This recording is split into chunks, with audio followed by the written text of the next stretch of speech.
Oh, Hey, welcome everybody. It's Rob here. We're just doing an impromptu gin and tonic hangout, and I have my friends here, Stop Spamming, and Ayub, or Marshall, as his moniker is on here. Hi guys. Marshall, you can say hi to everybody. hello, ladies and I don't gentlemen. know if we've got any viewers at the moment. Probably not. We're going to have to wait a little while. What we're going to chat about today is infinity. Does infinity equal God? Because this is a claim that's often made in the park and in videos and so forth. And we were both recently watching an interview with Ahmed Mohammed on the Content Over Everything channel, and I had in mind some other videos as well where, you know, there's the concept of infinity is often brought up. And part of the reason for doing that is, of course, to from a philosophical point of view anyway, or attempted philosophical point of view, is to show that, you know, something couldn't have existed forever. Or, yeah, in a sense, something couldn't have existed forever. So the world we understand, or the universe we understand, must be finite, and it can't be infinite. And of course, we'll get into why that's problematic. And then again, theists will say to us, no, but that's okay because God's infinite. So of course, there's a bit of a begging the question there. Sorry, special pleading, begging the question, special pleading on their part, and they then trying to justify why that is. So I think what we'll do to start with, I'm going to unplug myself so we can listen in. I've got a, I'm going to share my screen here, and I've got a little video here that we'll just play for a few moments, and let's listen into this. Because as usual, I'm going to do the opposite. Here we go. So, what we can say is that the evidence that Hilbert brought to the table to say that the universe was finite, okay, is not valid. Now, that doesn't prove that the universe is infinite, right? I'm not saying that. What I'm saying is that his so-called proof of a finite universe doesn't work. Okay, so this infinity thing, by the way, which doesn't exist in the real world. I don't even believe infinity exists in the real world. Infinity doesn't exist in the real world. We don't know that. No, I mean, mathematicians have spoken on this. Like Hilbert, you know the Hilbert hotel example? Go ahead. You know where he said that if you had a hotel with an infinite amount of rooms and two people left the hotel, yeah? How many people do you have in the hotel? Infinity minus 2. Okay, so It drives me mad. It drives me so mad. It's okay. Do you have another one, or that's it? Or do you want to show the one with Ahmed as well? Yes. Let me do that now. I think it's very clear there that Phil is, you know, we'll get to Ahmed in a moment. Phil has very clearly said why it doesn't work, because, and there was a longer explanation, but I didn't want to make the video too long. But essentially, and other people would have watched it anyway, but essentially the reason why you can't use Hilbert as your example to try and claim that actual infinities don't exist, or it's impossible, is because of the fact that Hilbert made his mathematical statement at a time before they realized that the universe was flat. Now, why is that important? Because originally at Hilbert's, you know, time, which is around about Einstein's period in the 1915, 1920s, thereabouts, they thought the universe was static, but that it curved. So it curved in on itself one way or the other, but like a horse's saddle or like an orange, one way or another, it curved. Now, if that was the case, then yes, actual infinities couldn't exist because it would curve back on itself. What they've obviously subsequently found out, you know, in the late 19th century, is in fact the universe is flat. What does that mean? It just means that it's almost like what people would consider like a flat earth. It just continues onwards in a flat way. It's not going to come back on itself. And because of that, what he proposed as the famous Hilbert's Hotel, we can't use, and theists use it all the time. They've just seen it. Phil just gave a short explanation there, but he gave a longer one if you go rewatch that video. And of course, 2 months later, Mohammed Hijab comes back and says exactly the same thing. And I said to him in the park, so you're going to stop using it? He goes, no.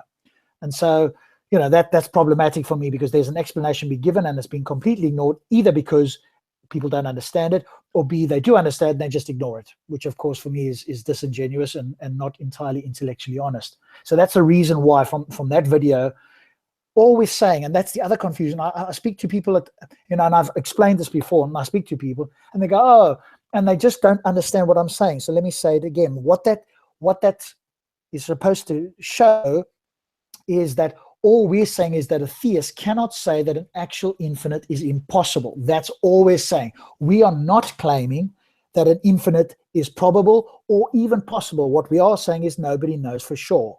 What you can't say, and use Hilbert, is that an actual infinite is impossible. That's the main point. But that seems to not be, most people don't seem to understand that, and I'm like racking my brains. I'm not clear as to why people are so challenged with understanding that concept. I know, it's very easy. Because just like Schrodinger's cat, it's a thought experiment, and Muslims are unable to conceptualize and sort of use the abstract. They want the black and white, they want the tangible. And to have a thought experiment, which is purely a intellectual exercise, which is not tangible in any which way, they can't handle that. And this is all that it is. Now, apart from that, we have infinites in reality, but they don't understand that. So it's because it's a concept, because they don't understand. You said that there is an infinity in the world or in reality. I just want to know, what do you mean exactly by that?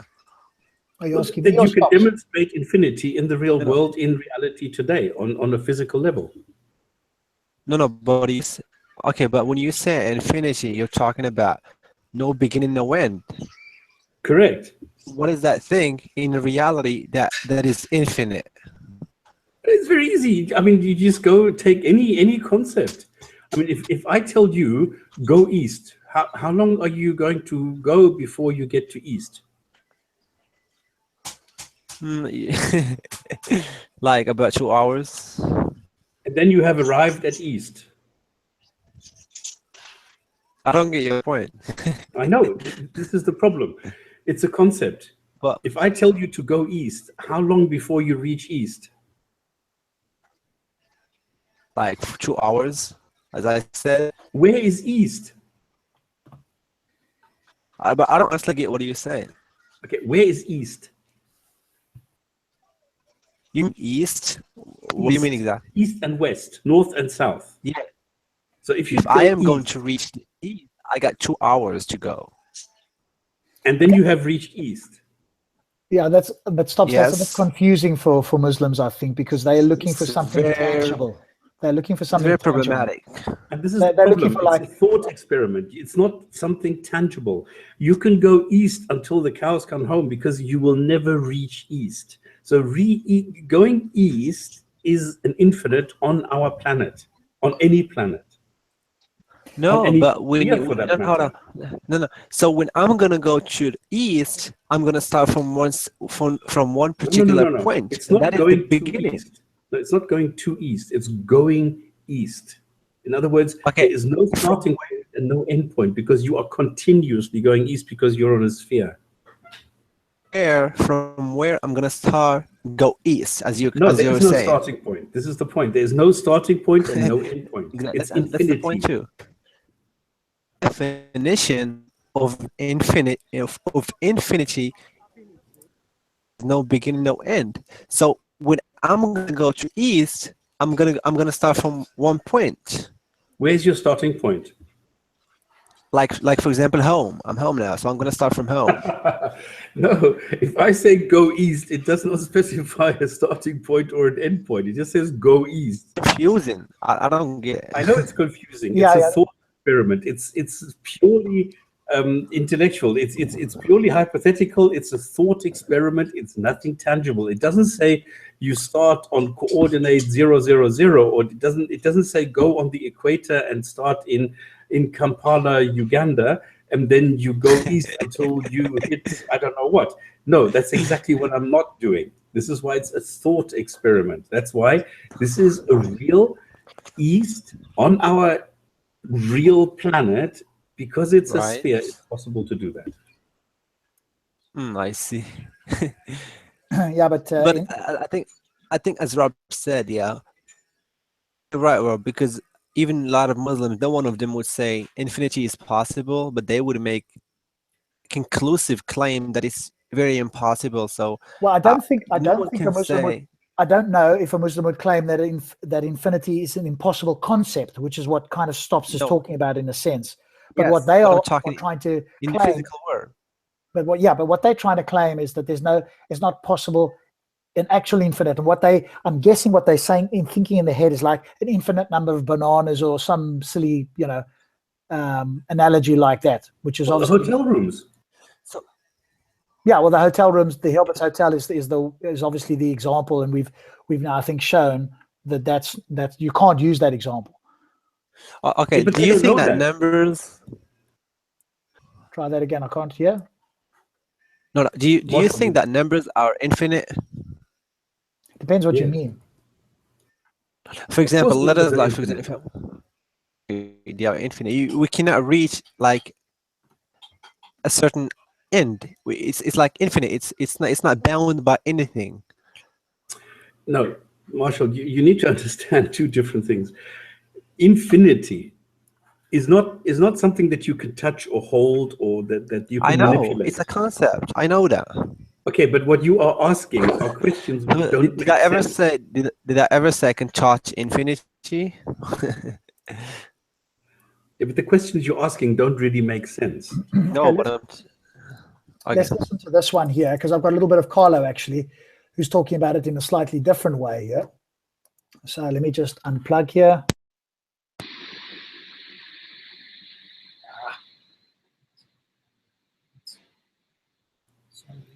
Nope.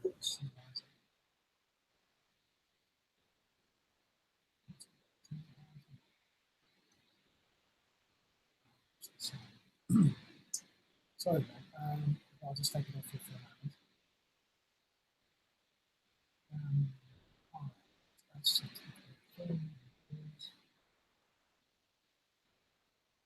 Can you guys hear me? Can you guys hear me at all? Yeah, I can hear you. We can hear you. Okay, so I wonder why this thing is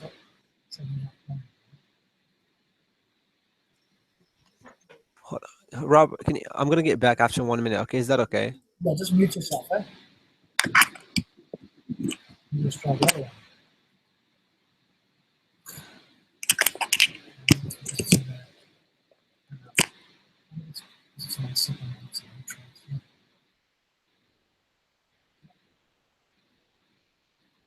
Damn, that's frustrating.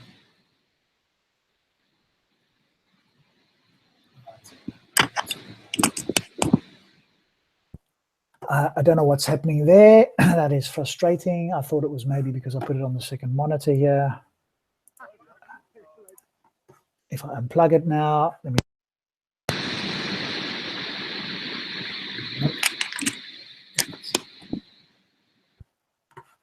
Yeah, that's frustrating. You can still hear me okay, Stops? Oh, we might have taken a short break there. Sorry, guys. I want to see if I can get this to work. But for some reason now. I can hear you, but not the video. Yeah, I'm going to unplug. Hear me now, even though it's a bit softer. You are still audible, yeah. Yeah. Otherwise, it's just the cosmic background radiation. Yeah, it's the fan running on the laptop. And now when I play the videos, they won't play. It's really strange. Yeah, now suddenly all the videos won't play through. Built-in microphone, default, let's try that. So you'll have to do a simulcast where you hear and talk at the same time. Unplugged here, so it should be working, and it's not for some reason. Audio playing there. All right. I don't know. Sorry, I can't get I don't know if you can play it from your side, Stops, but I can't get the audio now. It's just, it plays through my headphones. As soon as I got my headphones plugged in, it's working fine. As soon as I try and, I'll give people a link anyway. Yeah, so this is the standard copyright protection thing that you're not supposed to stream anything live. So here we go, guys. There's one for you to watch. That's Ahmed. And here's the other one. I'm putting it in the main chat. So if you want to go, there's a little bit more on infinities there. So the first one is Ahmed, he was in the interview, and it's about where you talk about. He basically talks about atheists believing in infinity. Let me just hear what he has to say here. 1 second. I'm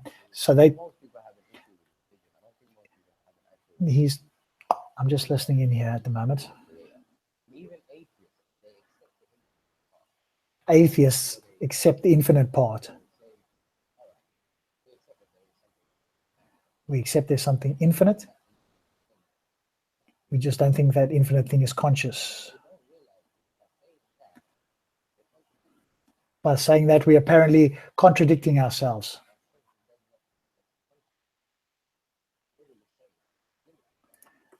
And that's literally saying it's limited by definition. Yeah. According to him. So I don't know where he's getting that. It's like just an assertion, of course. No, but he's really not making much sense. The way he reasons is that what we are saying is that we reject the infinity, but at the same time we accept infinity as a concept, but we reject the infinity as soon as it's God. So it's all being selective. So we are contradicting ourselves because all we are trying to do is there's some conspiracy theory going on here where all we are doing is working against the one creator God. Yes, well, I think that's obviously the position of, let's just say Muslims, not all, but some Muslims think, that we are unreasonable and we just won't accept it, which is ironic, of course, from my point of view, clearly. Because as he's just said there, according to him, we accept the infinite. Well, no, we don't know. If you ask most atheists, we'd say we don't know for sure, one way or the other. Conceptually or mathematically. Infinity yes. as a concept, yes. Yeah. We can accept as a concept, a mathematical concept as well. But is there actually something, as in what we would normally understand, composed of particles or subatomic particles? We don't know. We don't know exactly. So he's obviously, I don't know that he's intentionally doing it. I think he's just misunderstanding it. Is unintentionally strawmanning the atheist position and saying, yeah, well, we believe in infinities. It's possible. I'm not saying it's impossible. And that's a strong claim because that's what they bring, Ali and crew. Unintentional at all. Well, he just may not know. That's what he really thinks. I still run into people like I did with polite Hamza in inverted commas on Speaker's Corner. They're still defining the atheist position incorrectly. Yes. And then they're looking up a particular definition because, of course, what they want to do is for us to have to shoulder the burden of proof in the same way that they do. Which of course is, incorrect to say the least. But that's what they would like, is for us to shoulder the some bigger burden of proof than what they think we're doing already. And this is what Ahmed is doing here as well. He is saying it is so obvious that if you take something infinite, which atheists accept, of course, you need to accept that the infinite must be God. And the thing is, as soon as you accept infinite as a concept, you must be accepting God. And this is where he says we are contradicting ourselves, because he says, well, on the one hand, you accept the infinite as a thought construct, but then on the other hand, you are rejecting the idea that there is evidence for the existence of a God, which is true. But the one doesn't have anything to do with the other. So it's like, I don't understand where he gets this from. I don't understand why for him infinite means God. I don't understand that. Why is it only God that can be infinite? I've just demonstrated that anything can be infinite. So it doesn't need to be a God. I think it may be a confusion with consciousness as well, in the following sense. He's going, the only thing that can be infinite must be consciousness. As soon as you take away consciousness, it's no longer infinite. Now that just in and of itself is a non sequitur. That doesn't follow. You don't need consciousness in order for, quite as you quite rightly said, something to be infinite. But in his mind, and obviously we're being challenged to try and look into his mind, but we're just going on what he says, which is that if something is infinite, then it must be conscious. Now you need to make an argument to make that claim, because I can just as well say it does not. In other words, I can, which of course we do, and Carlo said it as well. Is that you can point to the quantum vacuum and you could say that is an infinite possibilities that's past or behind or underneath or outside the universe, whatever way you want to term it. and that's infinite, and it does not require any consciousness. But then, of course, very few theists at the park are, that advanced. But an Bang on. And an advanced theist might go, oh, well, that doesn't help you, though, because, if it was infinite, how come the universe didn't spring into existence like a 10 zillion trillion billion years ago, and not why 13 billion years ago? Well, how do you know it didn't? Well, we don't know that this universe didn't. Exactly. Though but it could have been that this very universe has existed before. We don't know that. Correct, but it's difficult for us to make that assertion. I wouldn't make that assertion. You get into Boltzmann brains, yeah. Well, I wouldn't make the assertion that it is or it isn't, one way or the other. What they are trying to say is this particular universe, if the quantum vacuum was eternal, well, how do we know, or why is it that the universe came into existence theoretically, in big inverted commas, 13.8 billion years ago? Because it could have come into existence 100 billion years ago. And so they want to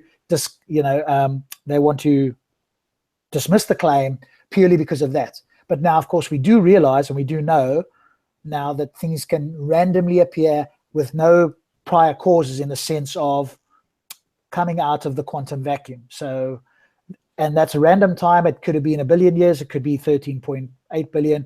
It doesn't have to be. And this is where I'm sort of coming to the point now, especially at Speaker's Corner, where science and philosophy there seems to be a little bit of a contradiction, or not a contradiction, but a clash.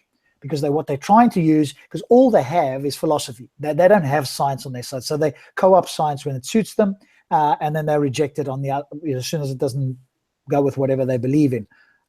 But if there's a conflict between the two, then I'm likely to side with science.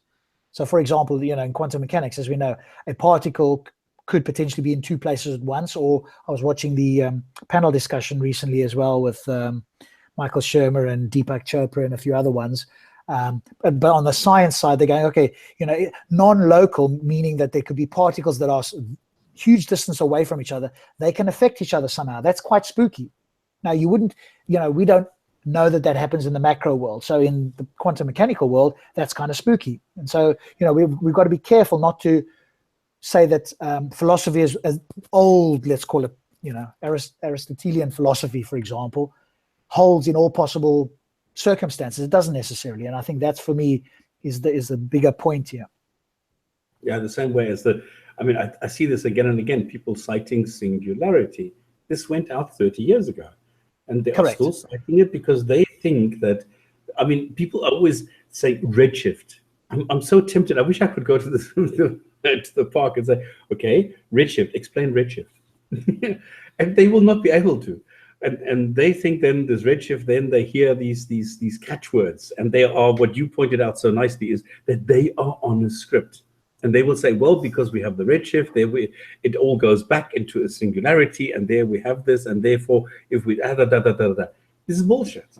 They're following scripts which the Christians worked out a couple of decades ago, which are no longer valid. And this is the danger of latching onto science. It doesn't always work because we're getting more accurate, we're getting more updated information, the data gets more, more definite, and then it doesn't work anymore. And this is the danger of doing that. And this is the problem. Now, one thing I want to point out, we are talking about somebody who is not here. So it might look as though we're skinnering or something. No, we're not. We are talking about a video that is out there that we are critiquing at the moment, where somebody posited a couple of claims, and we are discussing those claims. So I'm not, talking about the person itself, but the claims made in that video. Yes, so that's the video I tried to play, and I've put it into the chat, and it's this one here. So for people who want to go and watch it, here it is. So that's just a shame that we can't actually play the video. If I just make it full screen here. Because I'm sure people will say, yeah, but why are you now talking about somebody who can't defend himself? No, it's not that. It's just that the claims that were made in this video are so preposterous, are so childish that...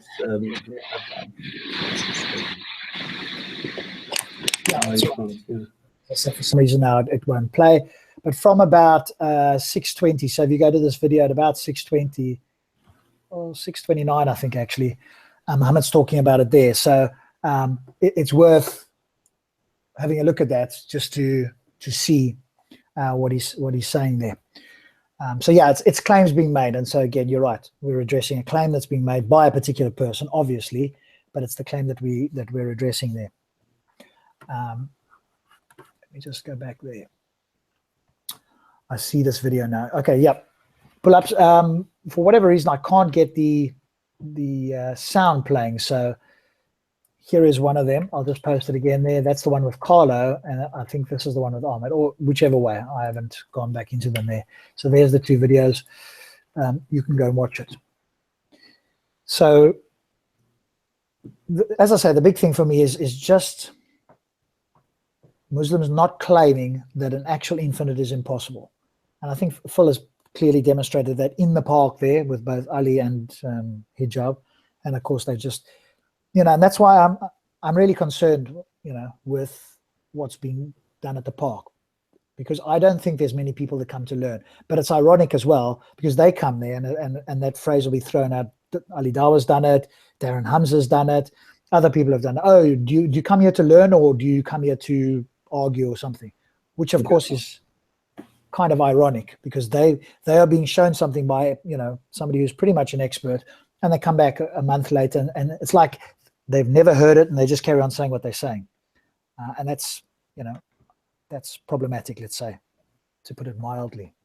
This is why I was so angry at Saracen last time, that he said, yeah, but you see, you don't come here to learn. I come here to, some people come here to learn, and they come to educate themselves. And then I said to him, listen to yourself. You are being educated. You are being taught something, and you reject it. So why are you pretending as though you are the one who is coming here only for, I don't know, like there's no ulterior motive. It's not. And people are saying, well, infinity is a problem, or this infinite regress is a problem. You can't have an infinite regress. Yes, you can.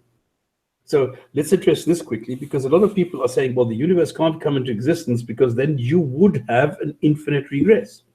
And this is a logical fallacy, because obviously we do have a universe, and you can't go and say, therefore the infinite regress is illogical. It's not. It's that your reasoning is wrong, because we have the universe, and you can't say, well, if we would or were to go according to this principle and this concept, the universe would never have existed. Correct. But that only means because we have the universe, your reasoning is wrong. Well, this is quite funny. Well, they will obviously claim that, oh, there's Ahmed. He's just joined us. Ahmed, we were talking about you. Yeah, join there. There's a link there if you want to join. I'll post it again here for you if you want to come on, since we were obviously chatting about you and you are here. So not chatting about you, we're chatting about the ideas that you're bringing up. So if you want to join, feel free to do so, because obviously I saw a couple of your snippets of your interview. So stops, but what theists will say is they will say, hey, the universe is here. Do you accept the inflationary model, or do you accept that it's expanding? And we will have to say yes. And they will go, oh, well, in that case, you can wind the clock back. And what do you wind back to? They will obviously incorrectly say what is it that they say? Singularity. The singularity. Well, what came before that? Because the singularity for them, of course, is the beginning of the universe, or just after the beginning of the universe. And exactly. So this is what Craig used to do. But if that is the beginning, then the philosophical question then becomes, what happened before that? And the reason Craig, as you say, as you quite rightly say, Craig goes, well, you can't have past infinite regress, otherwise the universe would never have got started, or it would have started, eons ago. And that's the philosophical reason they're bringing. So what would be your response if I'll pretend I'm a bad Muslim, in the sense that I don't represent their views as accurately as I could, because it's not so easy for me to do that. But maybe Ahmed will come on and do that. But so it goes back to the singularity. Okay, so we say that's wrong. We would say it's infinitely dense, infinitely hot, infinite pressure and curvature, etc. So that's kind of where the Big Bang started. Now, what happened before that? is the claim, or they will ask what happened before that. Okay. Like I've been saying this for the last, I don't know, how old am I? 125 years. I do not, at least it feels like it, I do not know. I mean, what is so wrong with I do not know? What is the problem with I do not know? I don't understand it. Well, they will press you, because it's fine to say I don't know, but then they are saying, hey, but we're positing this. And if you don't know, Okay, then how prove can you it. refute my position, which is God did it and God is infinite? So if God is infinite and he decided to create the universe at exactly 13.8 billion years ago, there you go, boom, bam. It's a perfect solution to the problem. There you go. Hitchens razor. Yeah, well, that's what they will say. And so, and they will add to that, of course, those that understand it will go, well, if we take God out of the picture and we have this infinitely small, dense, hot moment in time, let's call it, that wouldn't have existed eternally in and of itself, just by itself, because it might be unstable, whatever the case is. So how did that infinitely small thing start, for want of a better word? Well, I think it was a bee. You think it was a bee? Bee, as in like a buzzing bee. Yes. Okay, so the Muslim would go, no, you can't have that because that's composed of material. In other words, what you're saying is material, like something small, which we know exists in this universe. How can you posit that would have created the universe? No. This is a magic bee. Okay, and have we got any evidence for magic bees? No, because we can't detect them, because they're magic bees. Okay, but has a magic bee got intelligence? Is it powerful? No. They just go around and they go and start universes. That's all they do. Okay, so Ahmed is saying in the comments here, an action requires either a will or an external environment, gentlemen. That's bullshit. Total bullshit. Okay, then prove it. It's very easy. Okay, I think we've got to be careful with the word action. And this is let's talk about that for a moment, because I think when I do hear Muslims speaking, they are attempting to use, as we've sent many times here, our intuition and experience of this universe, within this universe, and then trying to extrapolate this to the, let's call it the origins. And the little we know about the origins is that it's quantum mechanical. And Rob, this is exactly what I hate so much. Give us an alternative. No, fuck you. You prove your point. It's that easy. I'll give an alternative. I'll give two, and I've done it. I'll do it. Why? Why are you allowing this? No, I don't need to give an alternative. He needs to prove his point, not me. Well, I can give an alternative. I mean, they're all alternative hypotheses. So I'm happy to present those. But Stops is right, Ahmed, in the following sense, that if you're going, hey, if you're positing a God, but you don't have sufficient evidence, and you are not accepting our don't know, and you are then shifting the burden and saying, hey, well, if you don't accept my God, you must give me an alternative. That's, of course, shifting the burden of proof. So we are justified in saying, hey, we don't know at the moment what it is. Here's some hypothesis, X or Y, and we can discuss that. Here's what you need to be even on the playing field from my point of view. You're not even on the playing field. You're on the philosophical kind of sidelines. You're a spectator. We meaning non-believers or scientists or science is on the match playing football. We're using mathematics, observations, etc. We're making hypotheses and we see if we can falsify or confirm hypotheses. You're on the sideline playing a little bit of philosophy, wishing you were on the playing field. Here's what you need to be on the playing field. You need to come up with a hypothesis, have observations, use mathematics, give us a hypothesis, a scientific hypothesis that could point towards a God. When you do that, then you're playing on the same field as us. Otherwise, you're just in the spectators, lobbing some, firecrackers and throwing around like, flags, wishing you were on the field. You're not on the field. The best you've got is in my opinion, a bit of a weak version of philosophy, but you don't have science. And if you have personal experience, you might as well just shove it. But that's the biggest thing is personal experience is just incredibly bad to try and use at the quantum mechanical level, because general relativity breaks down at about 1 second, before Planck time. So in other words, 1 second after the Big Bang, according to the experts, we have a fairly good understanding. But that between 1 second and let's call it zero, we don't. And at that point, quantum general relativity breaks down. And so what we really need is... Okay, Rob, Ahmed, why don't you come in here and talk to us? I think he's having some problem there doing something or other. Of course, there he was said a he was- problem. Like Saracen always says, I'm in a hurry, I can't I think stay he's longer, got than he stays for 2 hours. He's saying that singularity. What the hell is singularity? Explain Hold on. singularity. Rob, do you think that we can use science as a tool to demonstrate God? No. Because Depends what you mean. If God is No. if God has interacted in this universe, then in principle, yes, would be my answer. no, but science to prove a particular experiment, it has Science to does be. not prove. Hold on. No, it Science has does to not be. prove. Marshall, science does not prove. No, but he's saying what Rob said. He said, "Can you give us a scientific theory which we can use to prove God?" That's what he said. No, you don't prove God. I said Science point- is not point there is- to prove gods. Science is only there to No, go but and listen. investigate and explain the natural. So, I'm a little bit sick, so I cannot even talk louder. But what I'm saying to you is, how can we use science that only deals with the natural world to prove something which we No, that's wrong. Marshall, it's wrong. That is not correct what you are saying. It is wrong. Okay, let me ask you a question. So, what those scientists today, how do they come to those scientific theories?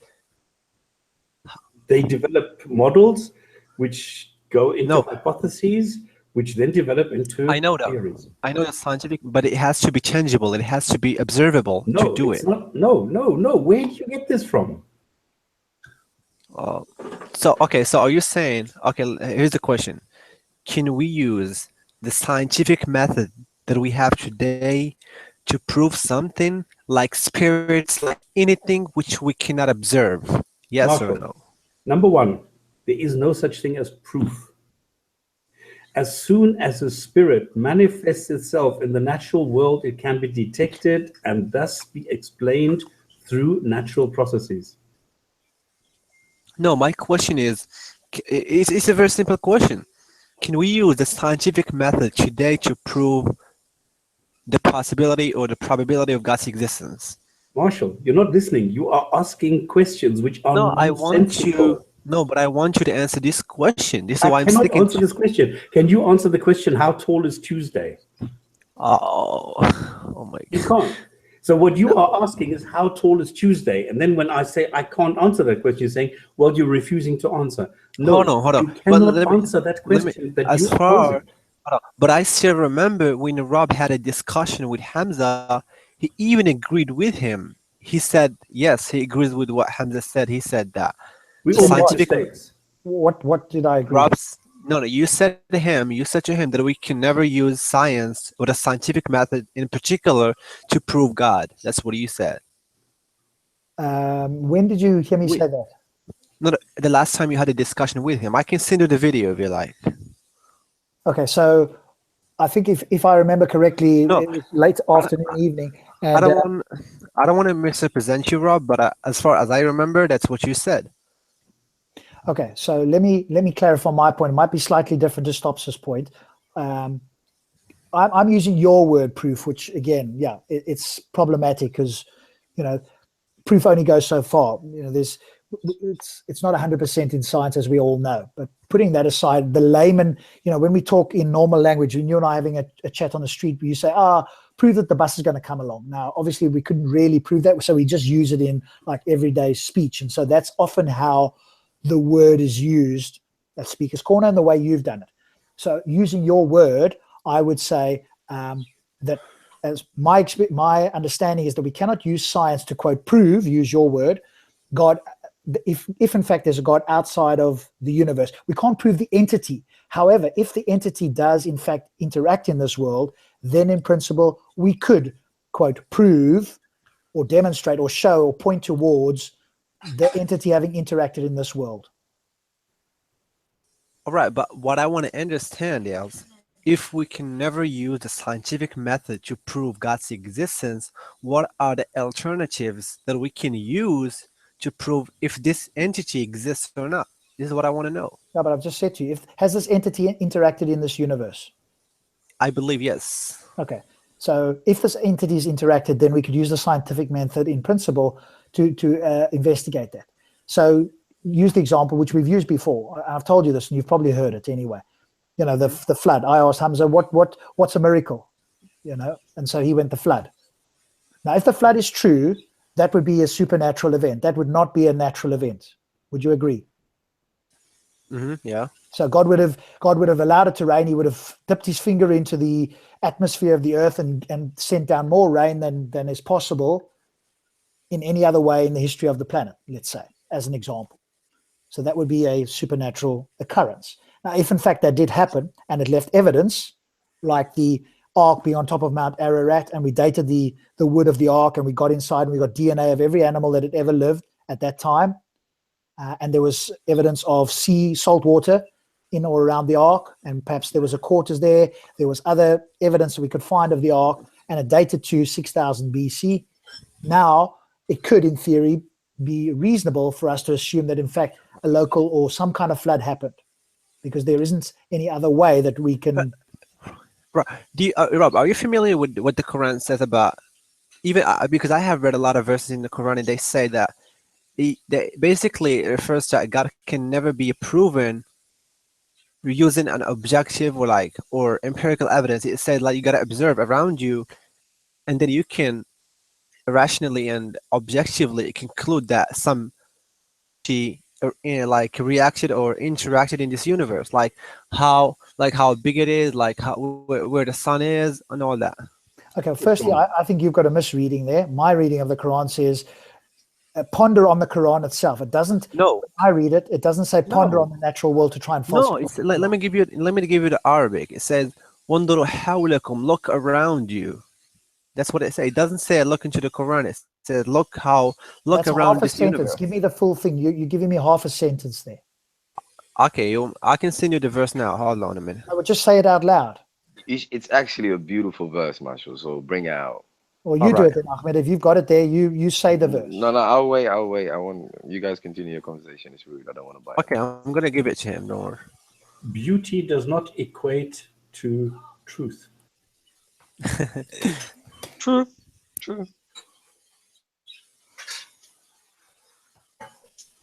I think you're still misunderstanding anyway, Marshall. If No, if just there is a God, I'm using my computer. Just wait a minute. I'm gonna read it to you as long as I get it. Marshall, we're asking you to use your brain, not your computer. No, come on, man. He asked me about the verse, and I'm looking for it. Just say it to him. it's a sidetrack issue because you brought it up. No, it says look around you. Look how they look about the. So we look around. Okay, so Marshall, we look around us, and we use a scientific method to discover what's around us, and we find that everything around us is natural as far as we can tell. What now? No, what I'm saying. Now, the Quran is falsified itself. Come on, bro. I'm saying to you what God basically wants to inform his people about is the universe itself. He tells them that look around you, look how we created camels, for example. It says look how if you notice that camel Marshall, please, come on. We are not a beginner's class. We're not in kindergarten. Please, come on. We are adults here. If God existed, a God could well come to me and say, don't look at the whatever. He will say, look, I exist and this is why. And he will not go and say, look at the camels. If you look at the camels, you will see how stupid I am. That doesn't work. Asking you to look at the creation of God. How does looking at a camel show me a God? I'm not talking. It's the creation of God. What is the alternative that this camel? How was it created? See a God. How can I look at a camel and see a God? Hold on, because I'm trying to look at the created. You're falling. I'm trying to find the verse. Don't talk about the creation. It's not gonna work with atheists. I'm trying to find the verse. Just wait a minute, please. Just bring out the verse. If you, Marshall, one thing you can never say to atheists. I shouldn't have gone to the verse. I shouldn't have wasted my time going to the verse. It's a complete red herring. That's not what we were talking about originally. Yes. You brought it up, and then I said, show me where the verse is. I shouldn't have bothered. Ahmed, I'm trying to look it up. Hold on a minute. Infinity equals God. Can you argue that point, please? I can. I'm just waiting for these people. No, it's going to take a while. Why don't you do this to entertain us in the meantime? Yeah, you carry on, Ahmed, because I think Marshall's thing there is kind of going off track. He can read No, it later. no, Anyway. Rob, I'm looking it up. I'm trying to find it. How is that going to help us, though? Exactly. Ahmed, can you argue your point why infinity equals God? I found that most entertaining. Right. First of all, hi everyone. I hope you guys are well, including the people watching the show. This is a very interesting conversation. You can't say hi to everybody who is not watching the show. Sorry? You can't very well say hi to anybody who is not watching the show. Okay, stops. Give him a break. It's illogical right from the beginning. Come on. I mean, I need to. All right, You are being hard on him. enough. Stops. Fair He's being hard on you, man. Nah, that's not hard. It's all right. It's all right. Fair enough. Stops. Fair enough. Okay, just remember, Ahmed, just before you, just keep this in mind for later on once you get there. But TDS Dave is asking you later on, once you give us your explanation, ask Ahmed what a singularity is. So just remember that for later on, and we'll come back to that. Go ahead and off you go. All right, cool. Yeah, this is an interesting discussion. Before we have this discussion, gentlemen, just for the sake of a fruitful conversation, even if we disagree with each other, Ahmed, stop waffling. Tell us. No, I will. Stops. Come on, give me a minute. Stops. Anyways, as I was saying, just for the sake of a fruitful conversation, let's at least even attempt to see where the other person is coming from, even if we disagree. Anyways, with that said, before I waffle on, do we even agree on the premise of an infinity? You brought up the term. You explain it. Well, okay. Infinity for me, infinite, unlimited, immeasurable. Take a pick, whichever you like. The reason for me that is a necessity is because I can rationally understand why you could get limited from unlimited. However, I do not understand. What? Can you say that again, please? I could rationally comprehend and understand why you could get limited from unlimited. How do you get there? Unlimited could create something limited.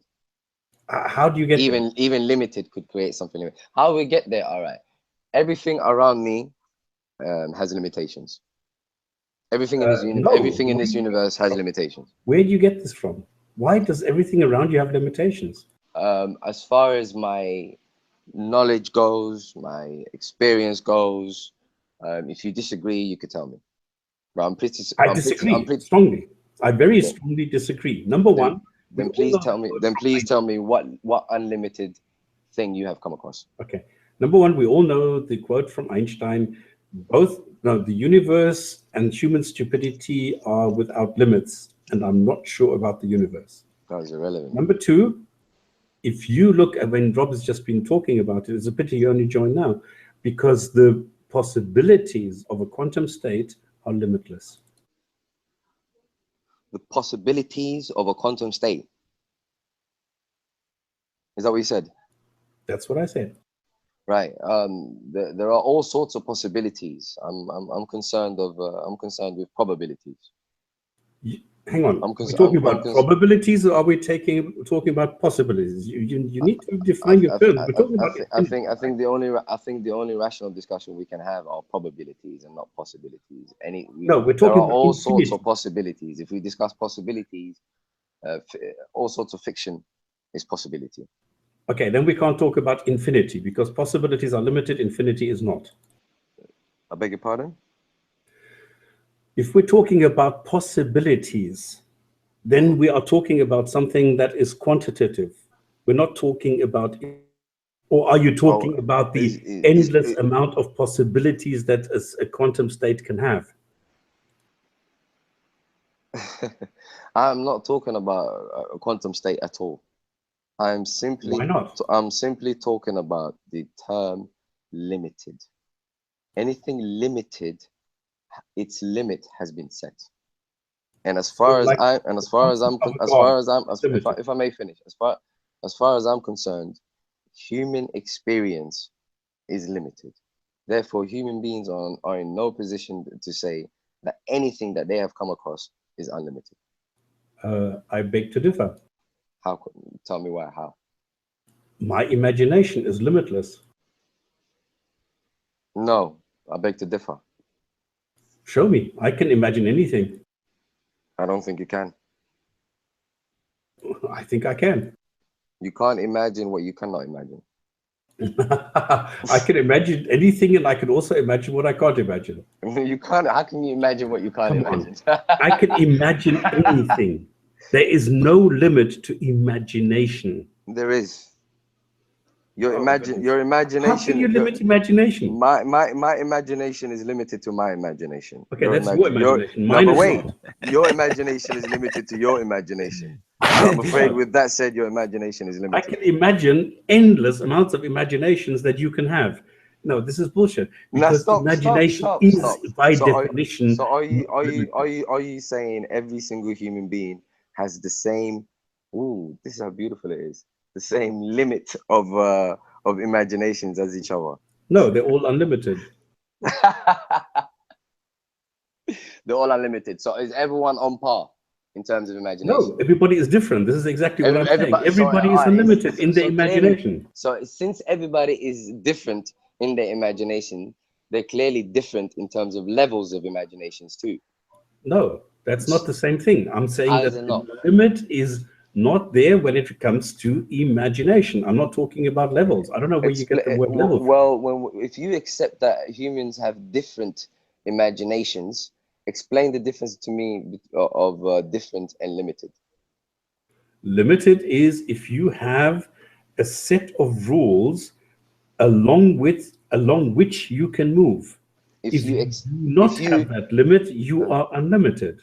If you are bound by differences, then you are also limited. Okay, I'm not. Yes, you are. By your definition, by your standard stops. See, at least be fair. And Rob, did you get that?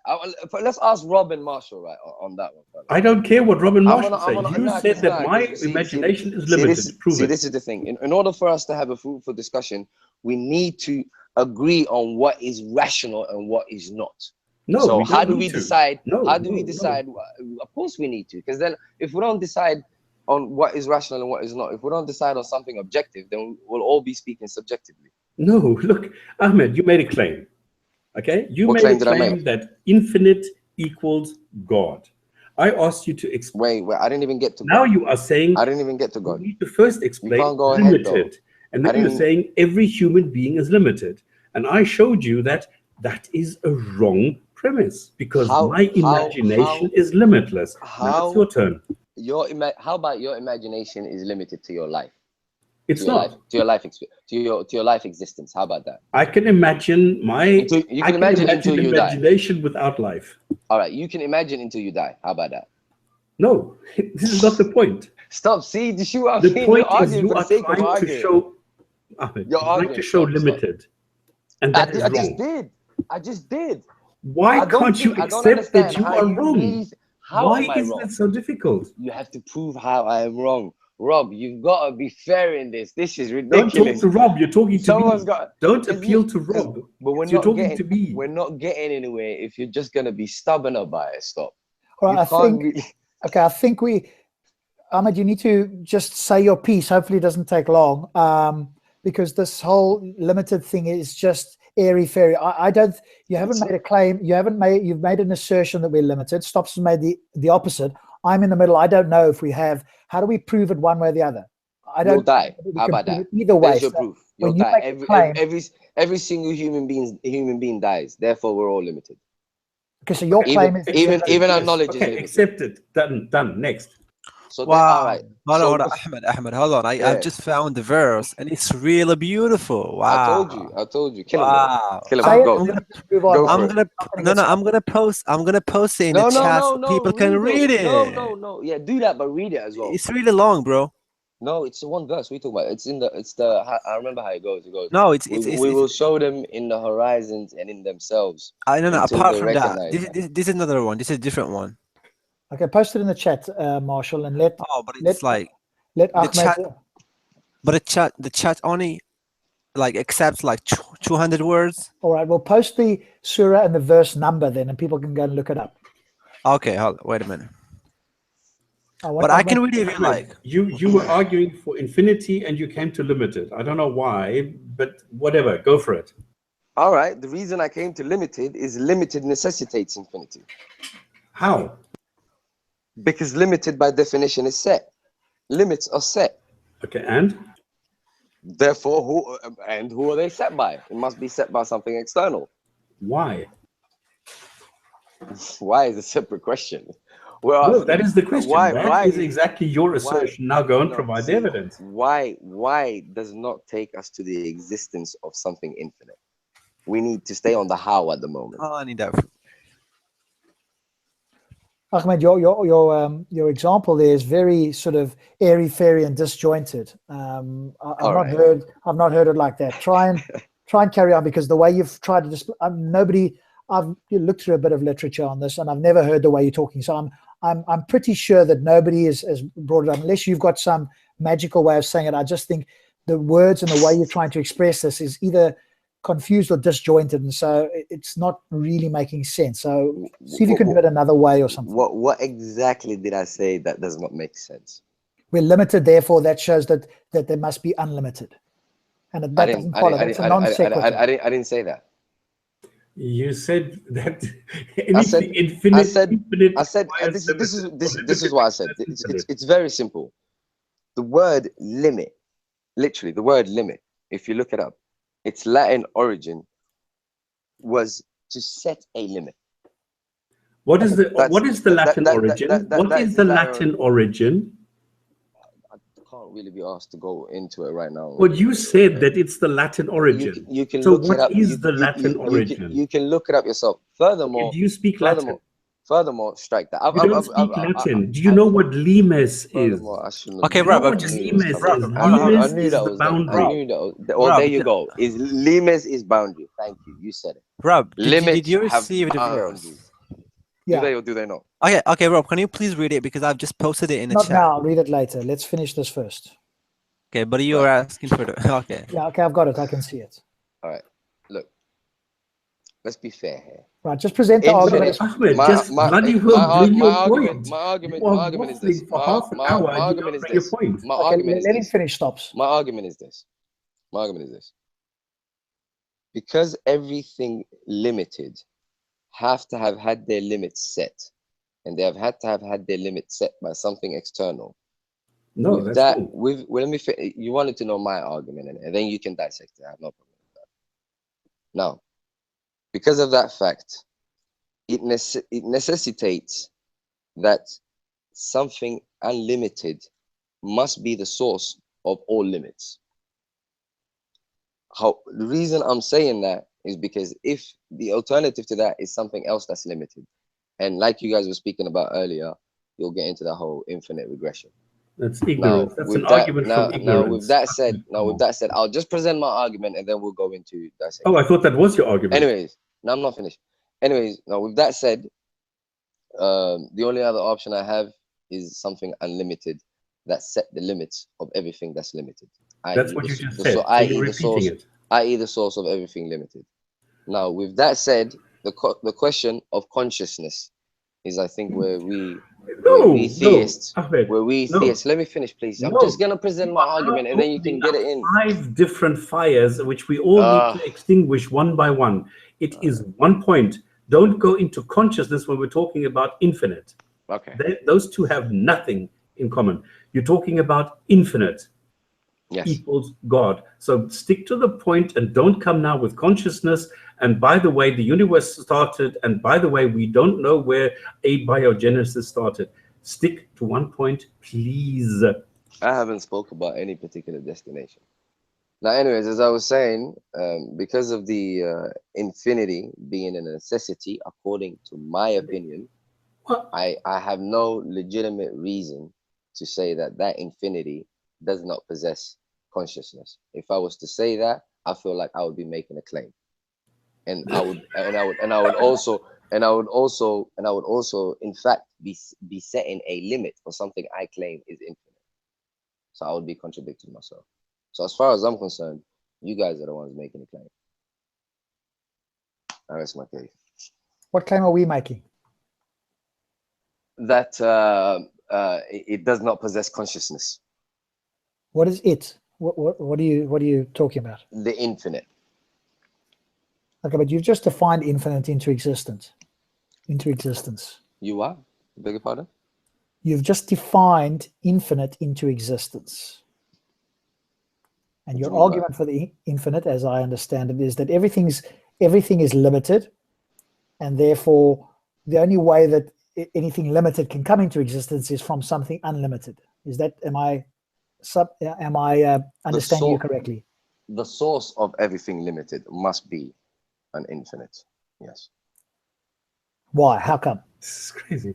Because the source of everything limited only has two options. Either it's the source of it is something else that's limited, or it's something that is unlimited. It's one of the two. So how do you demonstrate that it's not something else that's limited? Because if it's something else that's limited, again, the argument still stands. What set that limit? That's if you're talking about, are you talking about the universe now, or what are you talking about? I'm talking about anything limited. Yeah, this is all over the show because you need to be more tangible. What do you mean anything limited? Are you talking about molecules, energy? What are you talking about? Anything, whether it be molecules, energy, anything. Okay, but this is so simple though. I mean, we've got a model, the CCC, conformal psychic cosmology, which basically says that universes expand, get to a point, they dissipate, they start expanding again, and it goes on for eternity, and it has done. So there we go. There's a natural explanation for you. What now? Did life have a beginning? What life? Life. Which life? Life, all life. I knew it. What's that got to do with the universe? Everything. Life is part of the universe. No, it's not. Of course it is. Are you not part of the universe? On our planet, what's that got to do with the universe itself? You are part of the universe. Everything in this. Yes, we're molecules, part of the universe. Exactly, yeah. just like everything else. Yeah. What about it? Did life have a beginning? You mean life on Earth? Wherever. Well, the only thing we know about is Earth, and as far as we can tell, there was a beginning at some point after the Earth formed. What happened then? What happened during that infinite expansion and de-expansion? Let me show you, because you're not. What happened? You are the one making the claim. Here's my question. No, I'm not making a claim. You are. Now you presented. How did I make a claim? Look, you presented a model where you said the universe has always been expanding and no, that is not the model that we presented. That is a possibility. Is that not what Rob said? Ahmed, okay, but I'm going with that possibility. It's a possibility. It is not something that anybody propagated. It is not like you saying that everything infinite automatically or everything limited has to. And I'm discussing the possibility. Ahmed, you're not making any case here. You're talking absolute rubbish. You are adding words one behind each other which make absolutely no sense. Why are you talking afraid, nonsense? Stop. Why are you so afraid? I haven't even spoke. I'm not afraid. What are you talking about? I'm calling you so you're calling me telling out. you you're talking nonsense. Wait. You're telling me I'm talking nonsense because model. Let me finish. A model was presented to me, and I am trying to state my case as to why that model does not make sense. So I am somehow. You made a claim.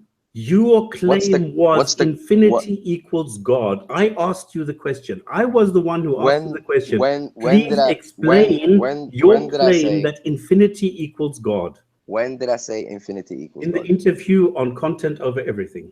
How did I put it? I did not say infinity. You said infinity equals God. I didn't.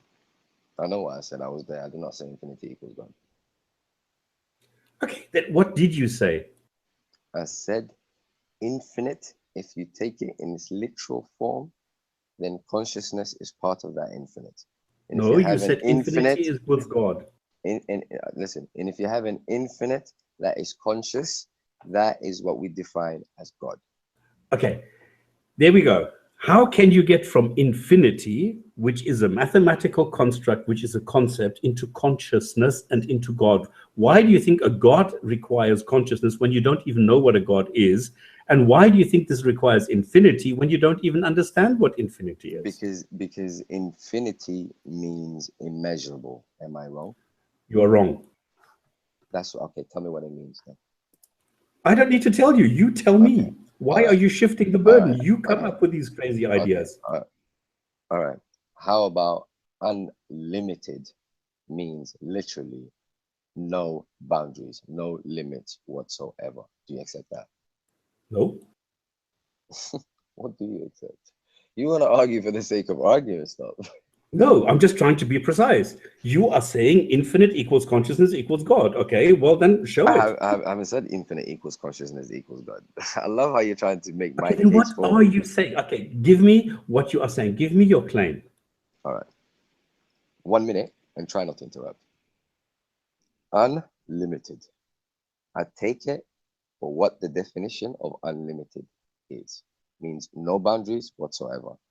With that said, I feel as though if I was to then say it does not possess consciousness, that would be setting a limit and therefore contradictory. I rest my case. Okay, that's total bullshit. Why is it bullshit? Because I can say if something has no limits, it's squirrel. I beg your pardon? I can say if something has no limits, it's squirrel. A squirrel is limited. No, because we just defined it as being unlimited. Well, if you said a squirrel, you just limited again. No. Yes, you don't you understand. did, but you saying, defined it. You are just We know what a squirrel is. A squirrel is defined to what makes a squirrel. Therefore, it's limited. It's not a dog, is it? We've just defined it differently. This is what Rob is just trying to tell you, but you don't understand it. You are simply defining things the way that you want them to be. I just know how heavy this particular definition is, and I know you're trying to duck and dive it. It's not heavy. You are deluded. It's too heavy. Absolutely nonsensical. You're using like 3-4 words over and over again without explaining why you say them. Okay, so what you are saying is infinity is consciousness equals God. No. Is that your claim? No. No. I'm saying because there is no limit. I'm saying, okay, I'm using different words. I'm paraphrasing. You are saying something without limits is without boundaries, and something without boundaries must have a consciousness. No, must possess the ability of everything. Must have the ability of everything. Yes. That's bullshit. Prove it. Well, it's unlimited. I'm rejecting it because you have no evidence for your claim. I don't need an evidence for listen. Hear what I'm saying to you. Okay. The reason I don't need an evidence is when you tell me unlimited, and I look in the dictionary, does it mean no boundaries? Yes or no? Limitless means without boundaries. Yes. Then therefore, why are you setting boundaries to it? I'm not. You are, by saying it cannot possess consciousness. You're limited. What is consciousness? Where does consciousness come from? Does anything without limits have consciousness? Consciousness can only have come from something unlimited. Consciousness can only come from something unlimited. Okay, prove it. It can. Well, prove it. Well, listen. I'll tell you how I can prove it. If something is unlimited, and then it brings about something limited, and then further down the line, something new comes into existence. It is still because of that something, that unlimited, that kickstarted the whole thing in the first place. It is still because of that initial spark that is responsible for it. So therefore, it has the ability of everything. But I'm sorry, you're just adding words behind each other that make absolutely no sense. No, they don't. All right. Can your son do anything really and truly that is not thanks to you? Absolutely. No, he exists because of you. But he can sing. I can't. But he's able to sing because you brought him into existence. That's not the question that you asked. You asked, can my son do something I can't? No, can he do something that you are initially not responsible of, basically, not the cause of? What do you mean cause? You are the cause of his entire existence. So anything he possesses is because of you. No, that is not true. It is. Why is that so? I can adopt a son. I don't want to take that route because I know what y'all are gonna do. Anyways, leave that. Bottom line, But because I'll give you that one. Ahmed, don't you I'll realize give that you every that one. time I'll give you that one because I don't want to take that route. I'll give you that one. every time we But- make But a claim, I'll stick to the limitless part. Stop. If something is limitless, I have no right to set limits to it. You are the one setting limits to that's it. also wrong. Why is it wrong? How can you, if something is limitless, even think, even conceive of setting limits? If it is limitless by I agree. definition. I agree. That's So why I'm can't. So asking you what you're Yeah, doing. but that's a tautology. It's a But truism. you're the one who's saying that it does not possess consciousness, not How me. can I make a red light red? But It's stupid. But stop. Am I the one saying it does not possess consciousness, or is it you? I'm not saying anything. You I'm are. saying You where does are. consciousness come Ahmed, from? You Ahmed, are. Yeah. what you're doing is you're making an assertion and then you're asking stops to disprove it. If you're All right. saying that firstly it's a non sequitur from what I can see for you to, in other words, it doesn't follow for you to say that only something that's unlimited can produce something limited. In our world, everything is limited, and the only things we see is other limited things being produced from the limited things that are in. I have not said that, Rob. I knew you was gonna try to take that route. I have not said that. I said the source of everything that is limited, the initial source of it, can only be from something that was unlimited. Prove it. Well, my proof is the infinite regression. What is the infinite regression? Okay, stop. Here's the question. Can something that is Why not, are you that is now? not conscious? Why are you, when I ask the question, why are you now answering? Stop is scary. Oh, this guy is out of his mind. Come on, man. I like his style. Ahmed made a claim. He needs No, to prove but it. I was gonna ask you a question, bro. Why are you asking a question when Ahmed cannot answer something? Why? Because he said he's done with that. He didn't. Ahmed, did you say that or not? He said he does not want to talk about it. He's just trying to explain something. No, I was gonna ask a question. So why do you ask a question when Ahmed is just trying to explain something? Because your guys are going around. You're not moving. We're not moving on. Can I just say something?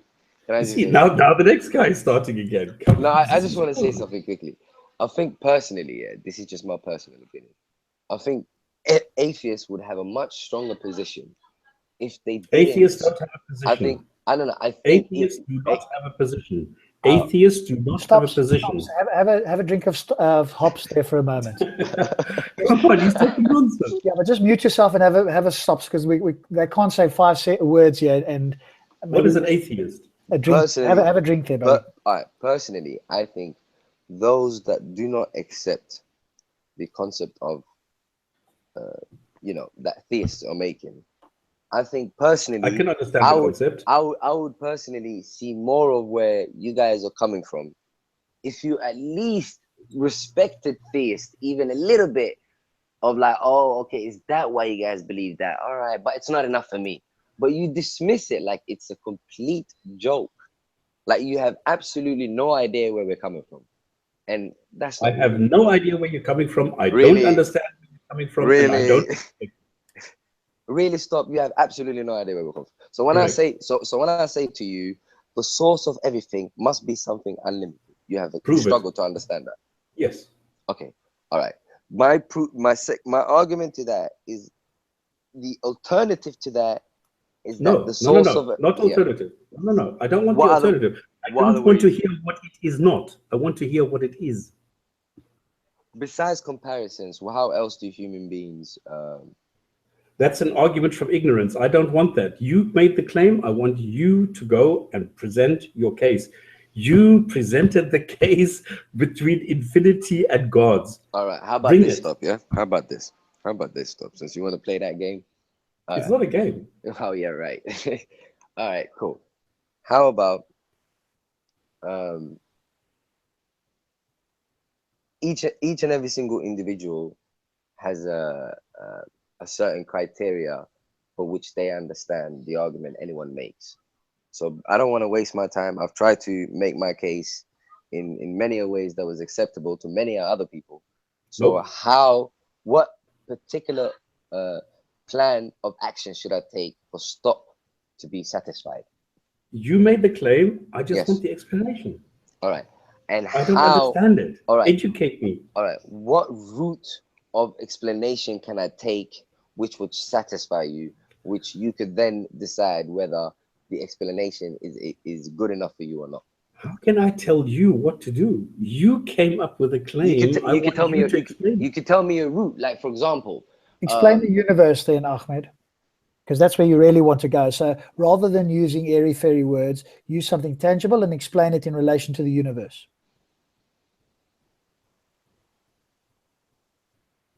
I'm a bit confused about that. All right. Oh, nope. I'm sticking to my route. I'm sticking to my route. Huh? Yeah, but you can't go to infinity because you don't understand infinity. You don't understand the concept of infinity. You don't understand the concept of God, and then you're trying to link the two, and you fail miserably. I wouldn't say you don't understand the concept of God now. I mean, I'm the You theist don't. and stuff. You don't really want to go there. You don't understand the concept. Okay, what is the concept of God? Well, since you told me I don't understand it, please explain to me what is it.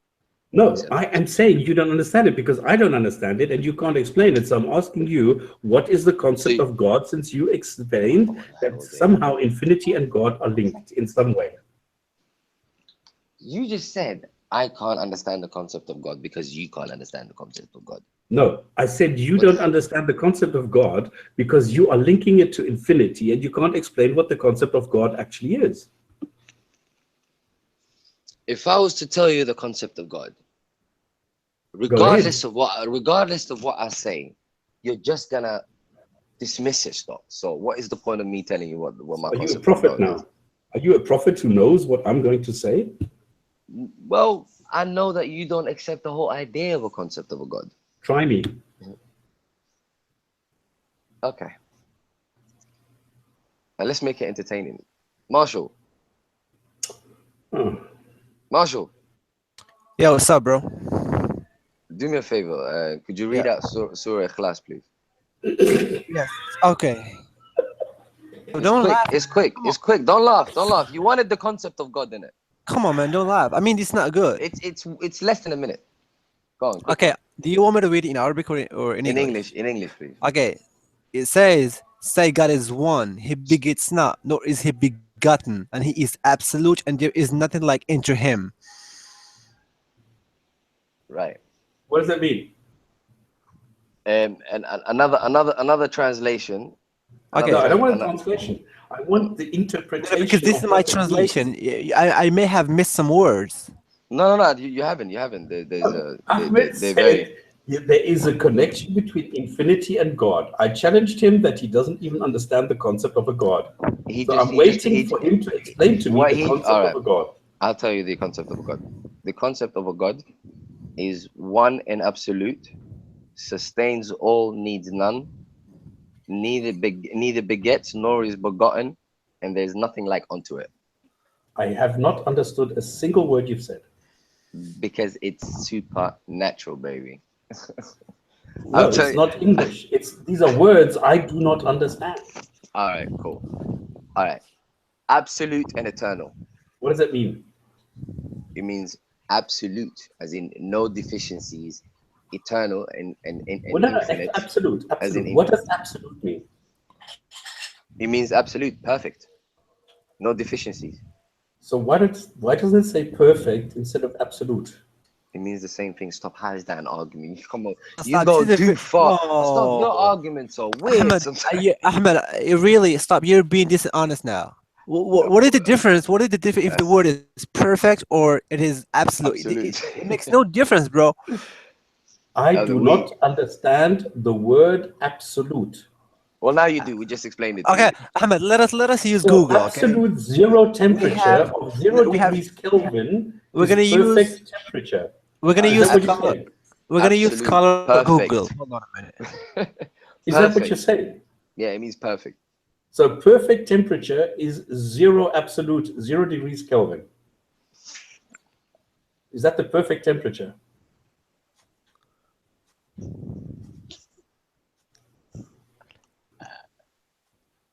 Stop. Absolute. Okay, it says here absolute is synonymous with the word complete, not perfect, And what else? Not Let me perfect. see.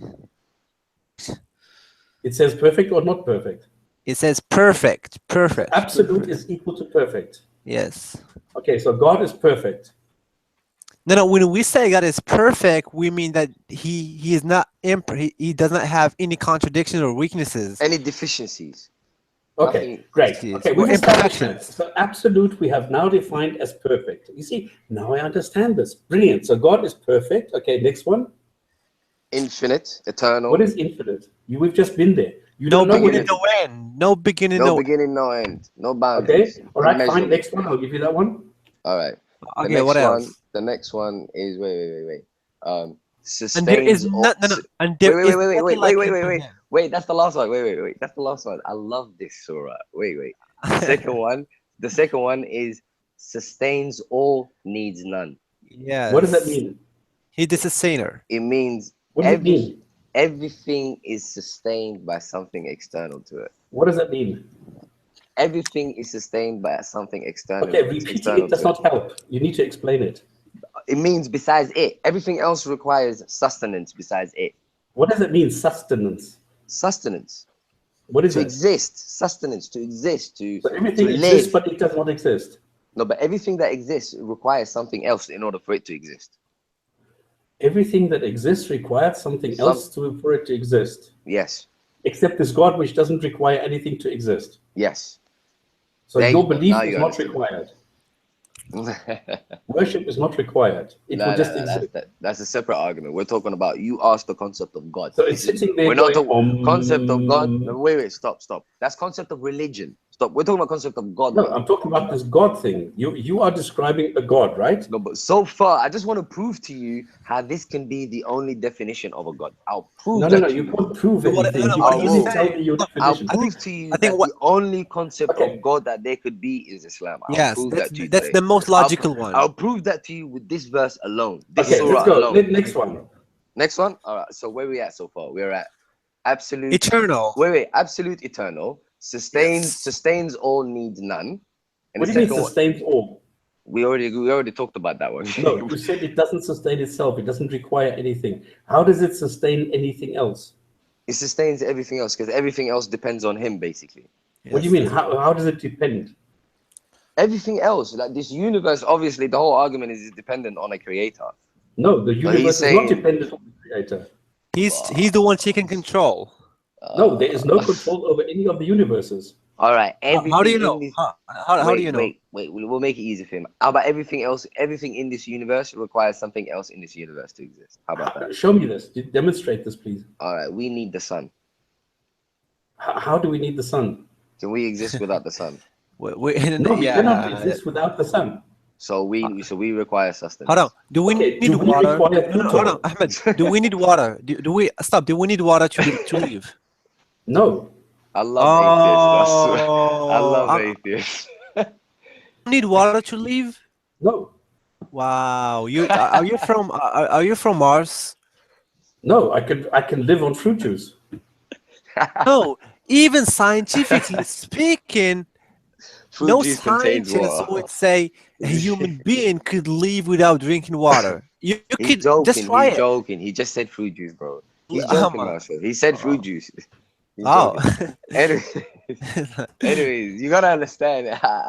Atheists Where have are a we bit going of with this, personality about them. But rambling. Okay, give me the next Alright. definition of God. Come on, give me Alright. the definition of God. The third one. You're throwing words around again. The third one is neither begotten nor does he beget. What does that mean, begotten? He was not born by anyone. He does not have a doesn't son, as in He the doesn't have Christianity. a son nor a father or mother. Like in Christianity, for example, we have Jesus as the begotten Son of God, but we don't have that in Islam. That comes from Nothing. He was always nothing. there. I thought nothing comes from nothing. He was always there. Yes, he's always been there. He Yeah. was always there. We've already discussed that. And the third, Do you have evidence for that? and the fourth one, Do you have Eternal. evidence Wait. for that? Eternity. Do you Yeah. have Wait. evidence for that? And the Is fourth that an one, assertion, or is and- that something that you can provide evidence for? and the fourth one, the Oh. killer No, one, no. is I'm when not they finished say, yet. Ahmed, I'm not Oh finished. my God. Can Yeah, you what? provide evidence, or is this an empty assertion? what Oh, do I no, need to, we're alright, saying- what hold am on, I Ahmed, making an assertion of?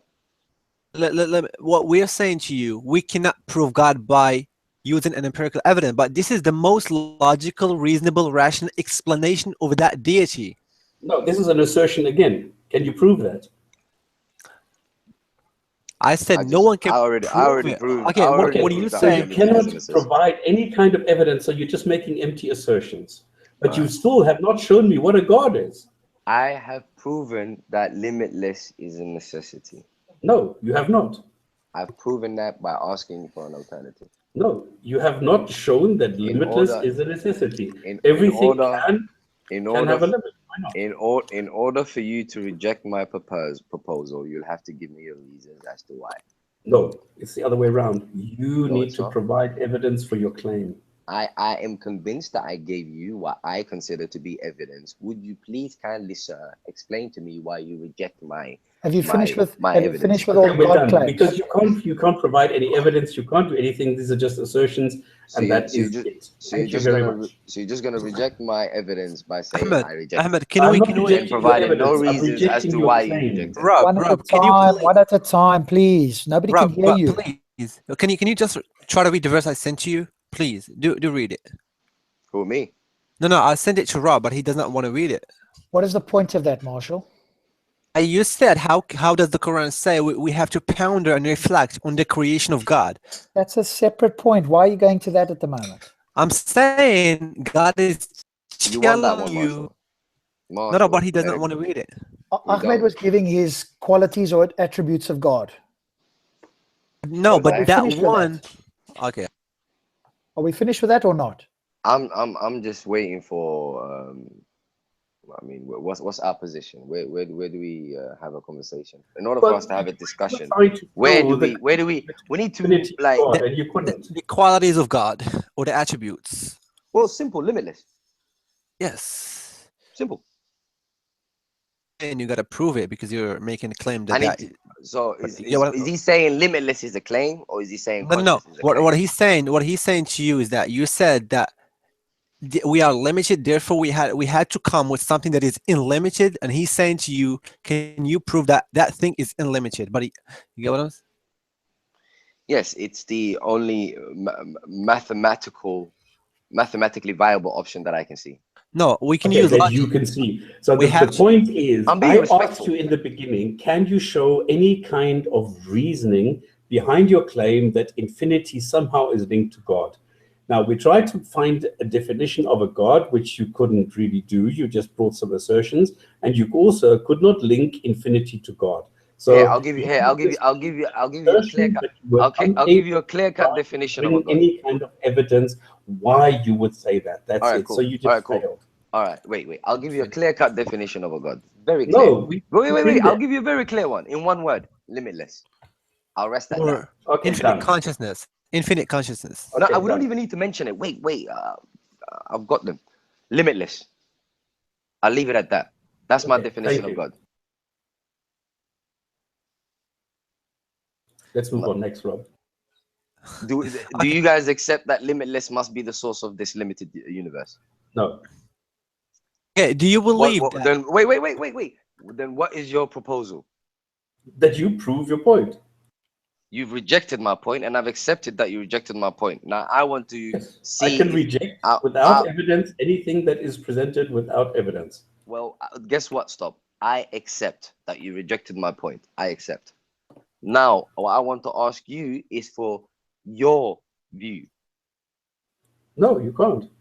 Why not? For the sake, can I not have a conversation with you? No, because you're making the claim. I'm not. No, but I've rested my case that you rejected my claim. Okay, You so haven't. you've conceded that you don't have a case. That's all I wanted. No, I've conceded that you rejected my claim. I can't force you, can I? You rejected my claim. I reject your claim. Yeah. Fine. No, hold on, Ahmed, hold on. Now I want to One- know. Now I want to know your viewpoint. Yes. On what Why would you basis? put my viewpoint? When I have given my viewpoint 50 million times already, why are you re-asking me the same question over and over? With all due respect, stop. You and I have never had this discussion before. It's got to be fair. Okay, then I will repeat it to you. My answer is a very definite, I don't know. That's a cop out. Stop. That's a cop-out. Stop. You can't do that. I'm starting to get this now. Seriously. Stop. You can't do that. That's a cop-out. No, it's a totally valid answer. All right. You know what? Okay. This is what I'll do. In order for you to stay at I don't know at any particular discussion, you would have to be not interested in it. That is false.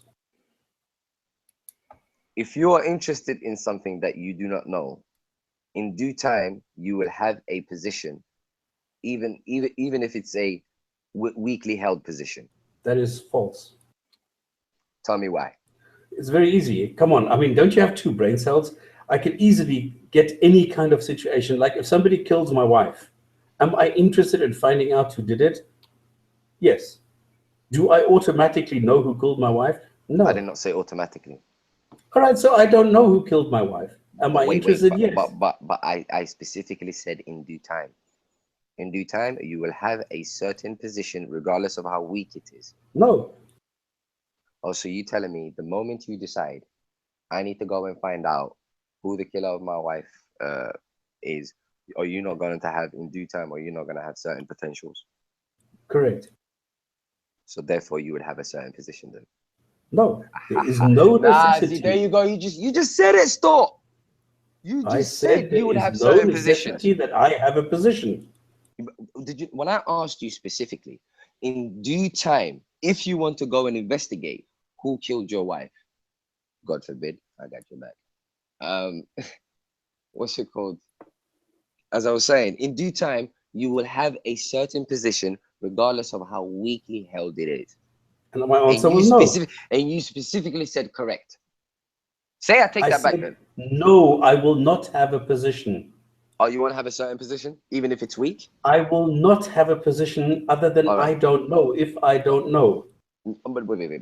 I said even if it's weak. So you telling me. I don't make bullshit stories. I don't make shit up. You do. That's your my job is not like that. My job I don't know. The moment you start to investigate the situation, are you going to investigate leads? Of course I am. All right. Do you have certain leads that takes you towards any direction in this argument? Of course, yes. Now, oops, he just dropped off.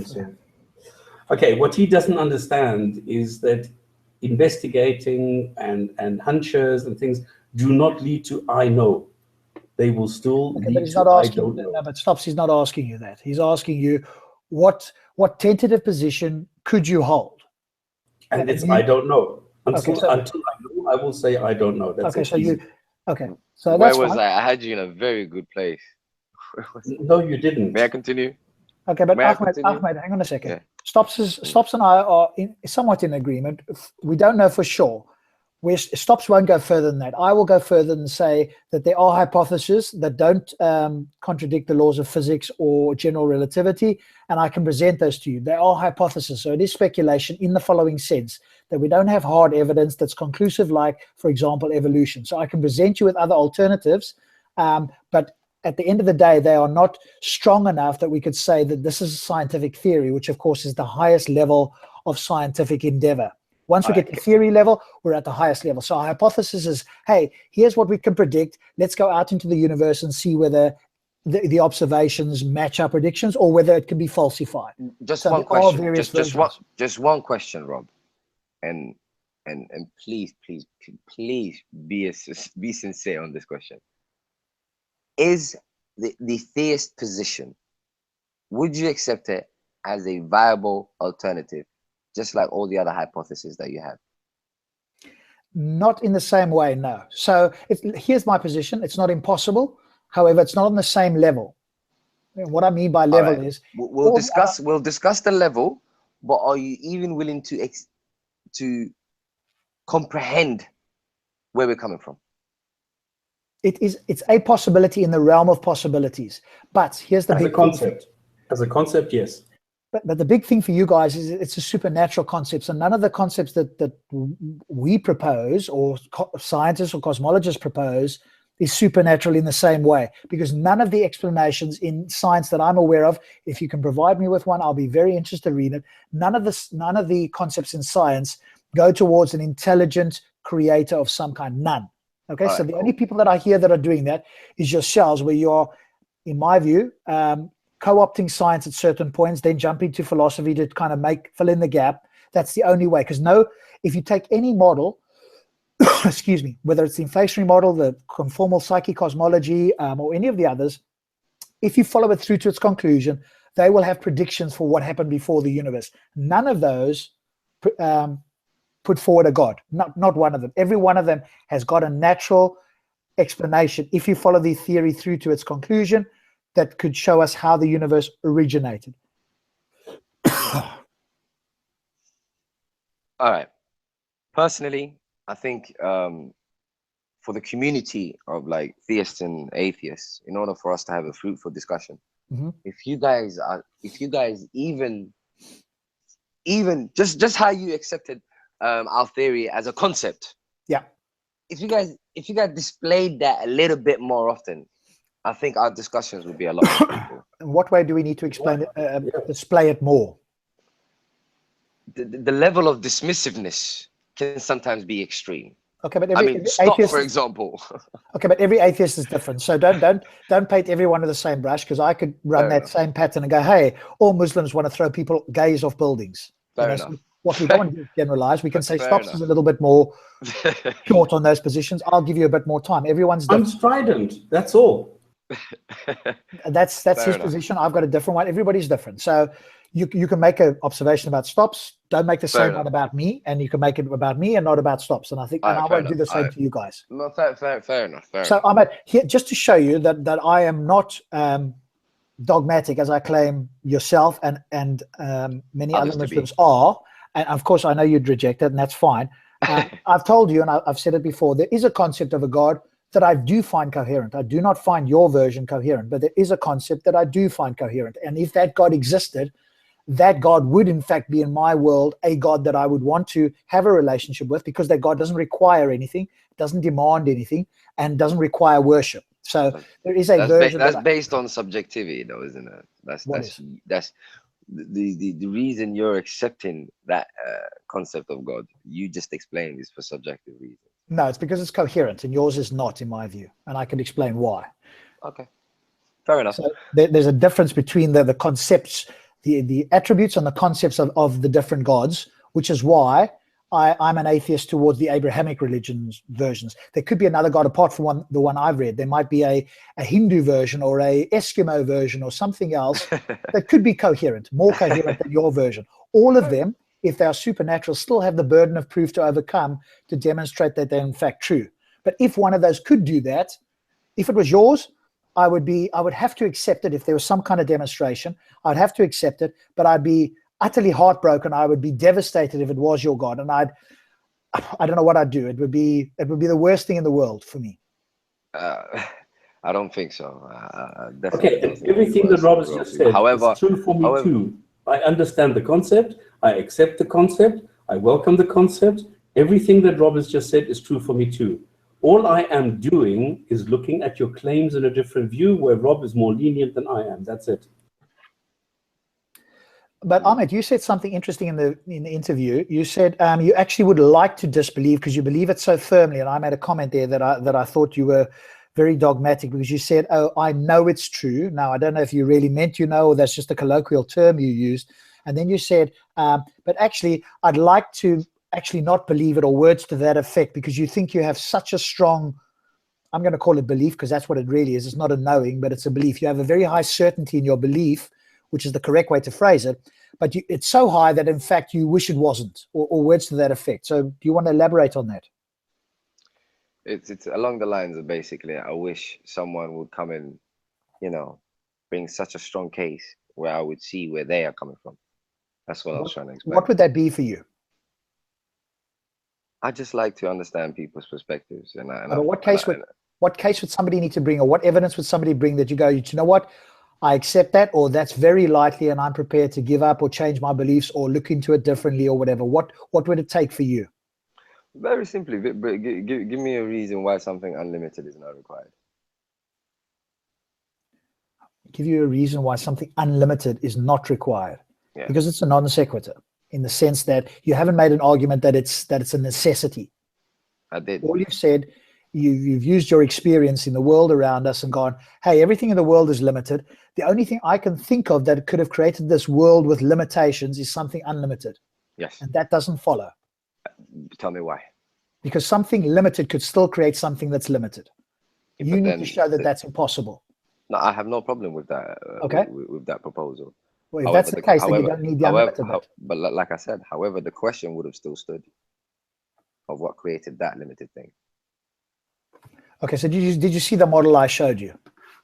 Which one? You've showed me quite a few models. Okay, I'll just bring it up again here for you. There Is it the one where the universe expands and contracts? Yeah. Can you see this here now? Like I said, though, the question I have with that one is life began at a particular point. Within one universe, yes. Yes. What about that? Yeah. That requires one of two things: either a will or an external environment. What do you mean by an external environment? An external environment, something external to the human being or life that came into existence. Well, yeah, that's the planet Earth. Yeah, the life that the life that came into existence was brought about by an external environment. Yeah, planet Earth. There we go. Yeah, cool. What changed in planet Earth in order for it to bring about life? And in order for something to change in planet Earth, it can only have come either by A, a will, or B, external environment. It's outside the universe. Either or, there's been a change, and for that change to have happened, that is an action. So the atmosphere changed of the Earth. Yes. Yeah, Yes. so the atmosphere changed over billions of years. The Earth was created. The atmosphere changed. It got to a point where it allowed The atmosphere single-celled changed, life right? to form, and it did. Wait, the atmosphere changed, right? Yeah. Okay. In order for the atmosphere changed, that means an action has happened. In order for an action to happen, it requires something external. No, I mean the Earth itself is just evolving, for want of a better word. That's What all is external. external? That's a closed system within the Earth. I'm talking about an action. For an External action to happen, what? Yeah, but you haven't specified what external is. For any action to happen, it's because of something external to it. Whatever that's making an action. What is external? External to the Earth, external to the solar system, galaxy, or the universe? It doesn't matter. External to it. Whatever the thing that's making an action. You see what I'm saying to you? No. How does an action happen? Okay, so the sun is shining on the Earth. At one point, the Earth was molten. It was hot. It condensed. It became solid. Over billions of years, it cooled. It was in what we call. But it's been doing that for infinity. No, so why the change? No, it hasn't. What do you mean it's been doing for infinity? You said the universe has been infinitely there, contracting and expanding. You're confusing different things. We're talking about the planet Earth. You asked, what about life? When did life get started? How did life get started? I said to you, it happened on planet Earth about 4 billion years ago or something like that. So did planet Earth have a beginning? If you want to use that term, yes, it came together. Do you know how planets and solar systems form? I'm not even interested in that. You're not gonna direct. You're not gonna direct me anyway. My simple query is, for planet Earth to have come to existence, it came to existence because of environments, right? Because of the environment. The cosmic forces, the laws of the universe. Let's call it physics, quantum mechanics. What about it? Physics, quantum mechanics all natural processes. Yep. What about those natural processes made the planet Earth to come to existence? Correct. So an action occurred. If you want to call it that, that's not the way anybody would normally use the word. So you're using it in a completely different way. But let's go with it. Yes, an action occurred. There we go. What about it? What made that action occur? The laws of physics, quantum mechanics, general relativity. It's full circle. And what limited those laws of physics? What do you the mean? laws of physics. What do you mean? What limited it? Laws are limited by definition. They have limits, I suppose one could say. Exactly. What about that? Who set those limits? Or what set that's those the wrong limits? question. You don't say what, who. What set those limits? We don't know for sure. It could No, be. no. Hang on. But we know the limits were set. No, Ahmed, exactly. This is a misconception. They are not prescriptive. They are descriptive. Elaborate. What you are going for is somebody set the limits. Something must have fine-tuned the dials to come out exactly at the numbers. That's not the way that it works. We are looking at what the values are, and we are then defining them according to what is happening. So it is not that we are defining and then they happen. It's the other way around.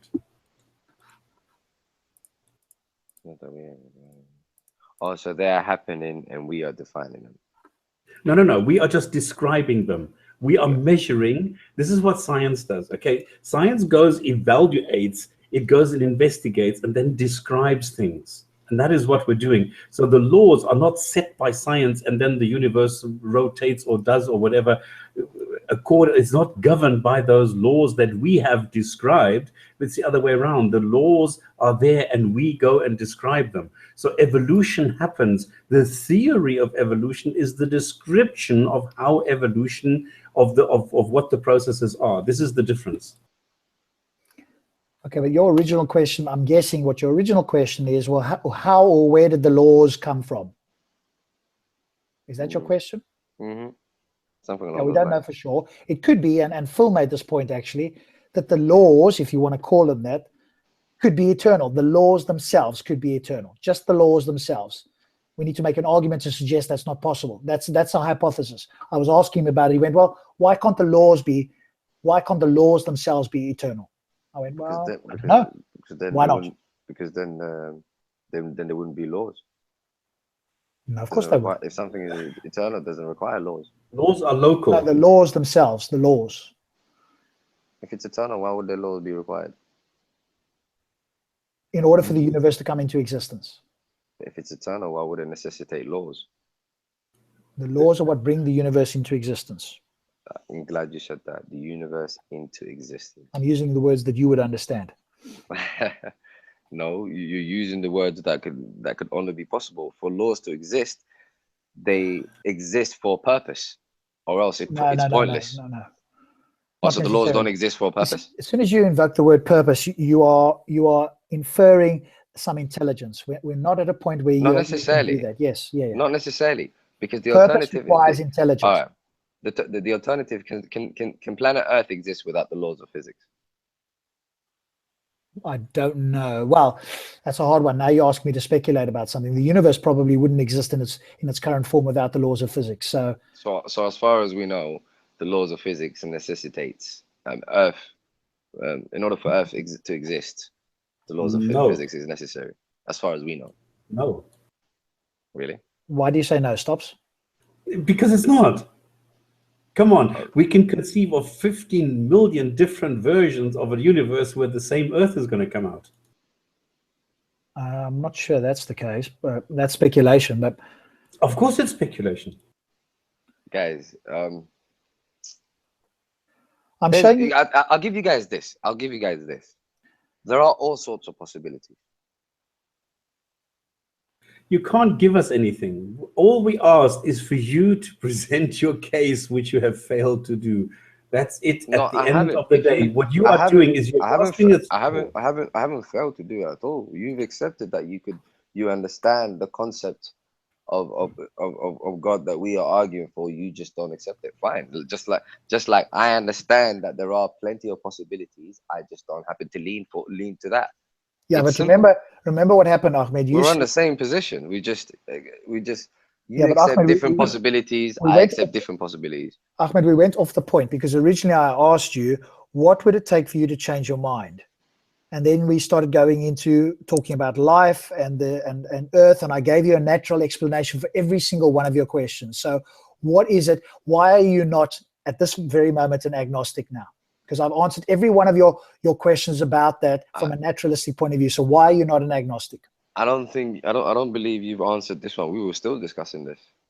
We were still discussing you basically this is what you asked me about life on Earth, and I told you Earth. This is what you presented to me. I'm gonna make it very short for where I'm coming from, just so you understand. You basically said the universe has existed since infinity. It's been expanding and contracting. Am I correct? No. No, that's not what I said. No. What did you say? I didn't talk about the universe. We talked about Earth. You asked me, what about life? I said to you, life came about on planet Earth. So essentially, if you want to use that, No. planet In the Earth beginning, you was said the something is catalyst for infinite. life. You accepted something is infinite. You accept the infinite thing is the universe itself expanding and contracting. Am I correct? That's just one model. That's one model. That's Okay, one model of how this universe, the current universe that we all exist in, that's one model of how this current universe could have come into its current existence, if you want to call it that. The argument I'm using is using that model. What about that model? With that model, the reason I can't accept it, for me, at least I give you guys a reason. I don't just, like you guys just say, nope, it's not enough. I'll give you a reason. The reason I personally can't accept that one is if the universe has since infinite been expanding and contracting, and then at one particular point in time of that infinity, planet Earth and life began. That basically means an action occurred, and as far as I'm concerned, an action occurs for two reasons: either environment or a will. Let's go with your argument, environment. There we go. All So right. can you see the picture in front of you? What changed in the environment in that infinity? Okay, can you see the picture in front of you? No, actually, yeah, I can. Wait. All right, so this universe that during that infinity, I don't want to No, this argument. During that infinity, Rob, you're basically telling me during that infinity, at one particular time, environment changed, which means that itself is a for two reasons: either a will or an environment external to it. So which is it? Okay, look at the picture there. Can you see the picture? You're getting confused about infinity. You've got a different concept of infinity in your head. Can you see this thing that I'm circling here? I can Google it if you want. Yes, I can see it. I'm moving my arrow around it. Can you see it? Yeah. That's the universe that we live in. Mm-hmm. So inside that, can you see it's like a closed system? It's got it expands on one side, it grows, and then it dissipates, and then it creates another version. So this is our local universe, let's call it here. Mm-hmm. Okay. Inside that, at some point in time, as we understand it, there the Earth was created. Let's call it. There you Earth go. formed, At some came into point being. in time, that's my issue.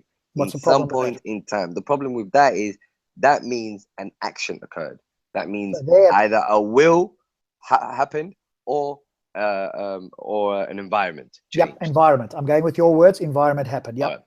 If you say environment changed, then environment can only change because of environment external to it or a will external to it. Okay, environment external. So it continues.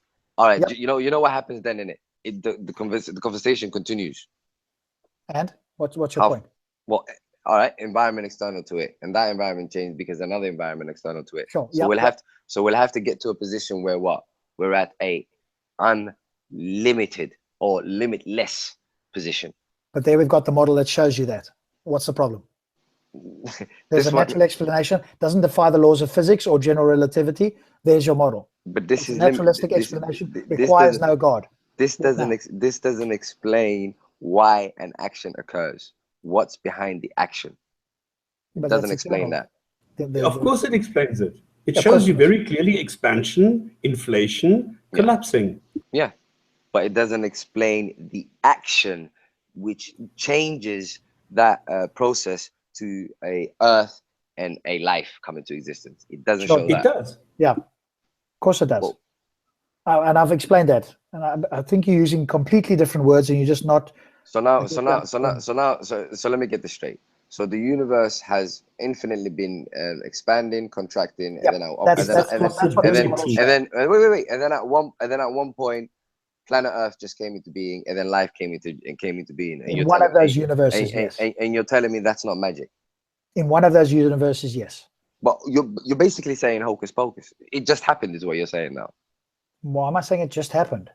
There's laws of physics. There's quantum mechanics, laws of physics, general relativity, cosmic rays, dark matter, dark energy. Put those all together, and maybe some other mysteries that we don't know inside the universe, and it creates something. There you go. Maybe some other mysteries. But maybe not. Everything is there. What's the problem? I'll tell you the problem with that. The laws of physics have been existing since infinity, according to you. So why during that infinity did it need to change its course of action? Muhammad, you keep confusing infinity with different local universes. Remember what the model looks like. I mean, this is All right. I'll leave the word infinity. Unlimited, limitless. Can you see that each universe exists for a limited time, and each universe exists for a limited time, but there are unlimited numbers of those limited universes. Do you understand? For me, that's a contradicting term there. Unlimited numbers. That's what the model predicts, my friend. No, but look, unlimited numbers. Numbers are limited. We've just said they're not they're not limited. Numbers are limited. No. Oh, numbers are not limited? No. That's where we're going now. Okay. So, yeah, I don't think we're going to get anywhere. I think we're talking. Oh, numbers are not limited. So numbers are not are unlimited now. Of course so. Huh? Natural numbers you can count to infinity, can't you? Numbers you can count to infinity. Yeah, can you not? We can't count to infinity because we die. So we're limited. That is not the point. The point is whether the concept of numbers is infinite or not. Numbers can never be infinite. They are numbers. Oh, Jesus, come on. No. You can't be that ignorant. Actually, I'm going to leave the word infinite because I know you're going to get into this whole mathematical concept that came out. So I'm going to stick to limitless. Numbers cannot be limitless. Numbers are limited by that. Explain how. No, they're not. Explain how. There's no limit to numbers. Of course, there's limit to numbers. You die. No, they're not. You die. You can continue spewing all sorts of numbers until you die. So they're dependent on the life of a human being. Stick on that. Of course, they are. Remember, numbers are just conceptual. Numbers, exactly. They're just conceptual. So but they can be infinite. But they can be infinite in their conception. That's not a problem. Don't confuse the number and the conception with us as a limited being, quote, dying, to use your term. The two are not related in any sense. They're like oranges and apples. They're completely different things. And you're trying to conflate them. For some reason, I cannot in my mind even approach comprehending. I don't know why you're trying to conflate our life with the concept of numbers. Okay, wait. There's no number in zero. Zero is a number. Zero is no thing is not a number. No thing is a concept. Just like numbers, they're different things. Apples and oranges. No thing is a concept. No thing, as Carlo would like to say, is a concept. What about it? Not necessarily. If there's nothing in a particular room, there's nothing in a particular room. No, you can't have that. Oh, please, Ahmed, please educate yourself before you. So now you guys are trying to convince me numbers are unlimited. No, what you are talking about is a vacuum. You're not talking about nothing. Oh no! Don't do that. Don't do that. Okay, let's move on. Stop that. Ahmed, to be honest, I know you're trying to do something, but to me, I'm just listening to you, and I'm reasonably charitable. I know you get you're all over the show here. I don't know that you know what you're talking about, because I certainly don't, and I'm not saying that in a negative way. I really cannot follow you at all. It's incoherent what you're saying to me. You guys are a bit extreme with your stance. Are you actually gonna stand there and tell me numbers are not limited now? Yes, Simon, that's what we're saying. That's just that's just pure madness. Oh okay, give me the biggest number you can conceive of. The biggest number I can conceive of? Is that what you said? Yes. 999,999.99999999. Okay, and your children will have to carry on. Your grandchildren will have to carry on. This is going to carry on for 15 million. This is stupid. I mean, still really, limited. See, there you go. Still limited. 15 million, 20 million. Say whatever you want. It's still going to be limited. No, it's not. No, it's not at all. No, not at all. All right, let's leave that one then. Yes, okay, so you can't make the claim that there is a link between infinity and a God. We know that there's an infinity in real life. I'm not even gonna go there. I'm simply gonna stick at a limitless. Limitless. Okay, I'll take limitless for what it is. I'm just looking at what you said in the interview. Yeah, so what you said in the interview, you are now saying was incorrect. Is that, no, I'm not. I'm still sticking to it. Limitless. That's not what you said in the interview. That is This what I was said. the whole point where we What I- started off 2 what I- hours ago. What I said was infinity is a must. And as far as I'm concerned, atheists accept infinity, but they say infinity minus consciousness. And as far as I'm concerned, they are being contradictory, and they are the ones making the claim by saying Okay. so. There is no link between infinity and consciousness. There's well, infinity, limitless means limitless. There is no link between limitless and consciousness. Well, That's right. limitless, I say limitless by definition means that it has no limits. So if you say it does not possess consciousness, you're the one setting limits to it. That's you And, see, and you're the one making a claim. that's the problem. I'm switching this up. You're just I'm throwing out a switching this word. up. You're just throwing out a word limitless, and then when anybody tries to ask you to define it, or you just then on top of just throwing out the word limitless, you then throw out consciousness and say the two have to be linked. And if anybody says that's not the case, well, then they're automatically limiting limitless. I mean, Yes, this is that's sorry, my claim. Mohammed. I mean, you know, you and I can speak again at the park maybe, but this is incoherent. I'm sorry. This is completely incoherent. Tell me why that is incorrect. You're just Be making fair. stuff up here. You're trying am to I- link the two, and am then I- shifting the burden of proof to us to try and unravel it. I mean, Because I know you guys haven't heard this take before. no, and there must be a reason what- why, because it's incoherent. No, I don't think a You've lot of not people come have up with thought something on your own here. I'm listening to you, and I'm trying to make sense of it, and it Rob. sounds incoherent to me. Rob, if I say to you something is limitless, What is something, and what is limitless? Define those two words so I know exactly what you're talking about. What is something? all right, cool. Give me an example of something. All right, the source of the universe, What is the source of the universe? the beginning of the universe, What is whatever. that? Tell me what I that. don't- What is the I what is the don't- concept? What is that? I don't know what it is, but I know it's limitless. How about that? I don't know what it is, This but I is know how it's limitless. frustrating it is. It's That's like my talking point. to a squirrel. Tell me why that is wrong.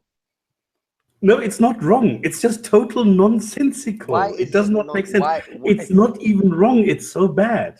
That it's wrong, it's bad, boo-hoo, we No, get it. But it's now not let's wrong. get to the why part. It's so bad. It's not even wrong. Let's get to the why part. Let's leave the ridicule and get to the nit and gritty. Let's get to the why part.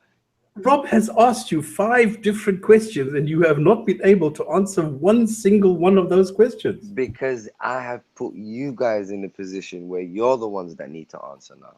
And No, that but is exactly the point, that we are not going to fall for it. No, And that's you, not, you have to. It follows. no, Ahmed, It that's not the way follows. it I works. know you. That's not the way it works. You can't airy-fairy define things and then ask us to try and unravel your incoherence. You've got to go away and think about this a lot more. Come back with concrete examples. Not gonna work, Rob. It's just, I'm listening to you clearly here, and it's incoherent. So when you say limitless or any of these words, you need to define them. And so go look it up in the dictionary and then come back and we can agree on a definition or not. Otherwise, you've got something in your head we can't see into your brain, and for us, it's not making sense. It's just not making sense for us. So I think let's move on from this, because you've tried We'll move at on. this moment in time. I do encourage you to go and think about this, so you can come back and say, Rob, okay, what I mean by limitless is X, Y, and Z, and here's an example of what I mean. Let's not be patronizing, Oh, Rob. I'm not It's doing really, that. I'm being, it's really not necessary. I Dude, mean, if I don't we can agree to disagree, we can have different positions. Does not mean that I'm the one that need to go and correct my position. It just simply means you need to you and I clarify your have, position. I'm not well, here. I'm not here as a school teacher. I'm saying to you, I don't understand what you're trying to say. You need to clarify. If you know what you mean in your head, it's not coming out of your mouth in a way that I can understand. And I'm trying my best to understand you here. So I'm not trying to go, hey, you're talking nonsense and just bat you off. I'm trying to understand what you're saying, and to me, it's incoherent. And so, if that's the case, either your definition or your concept is so far advanced that nobody can understand it, or you're the first person who's done it, or more likely it's incoherent or not clear currently. And so if you want me to try and understand you, then you need to be more you need to define it better, because I'm gonna put it in one sentence for you again, because I at least say I disagree. I don't understand why you keep saying I don't understand what I'm putting it to you. But anyway, let me try again. This universe came into existence.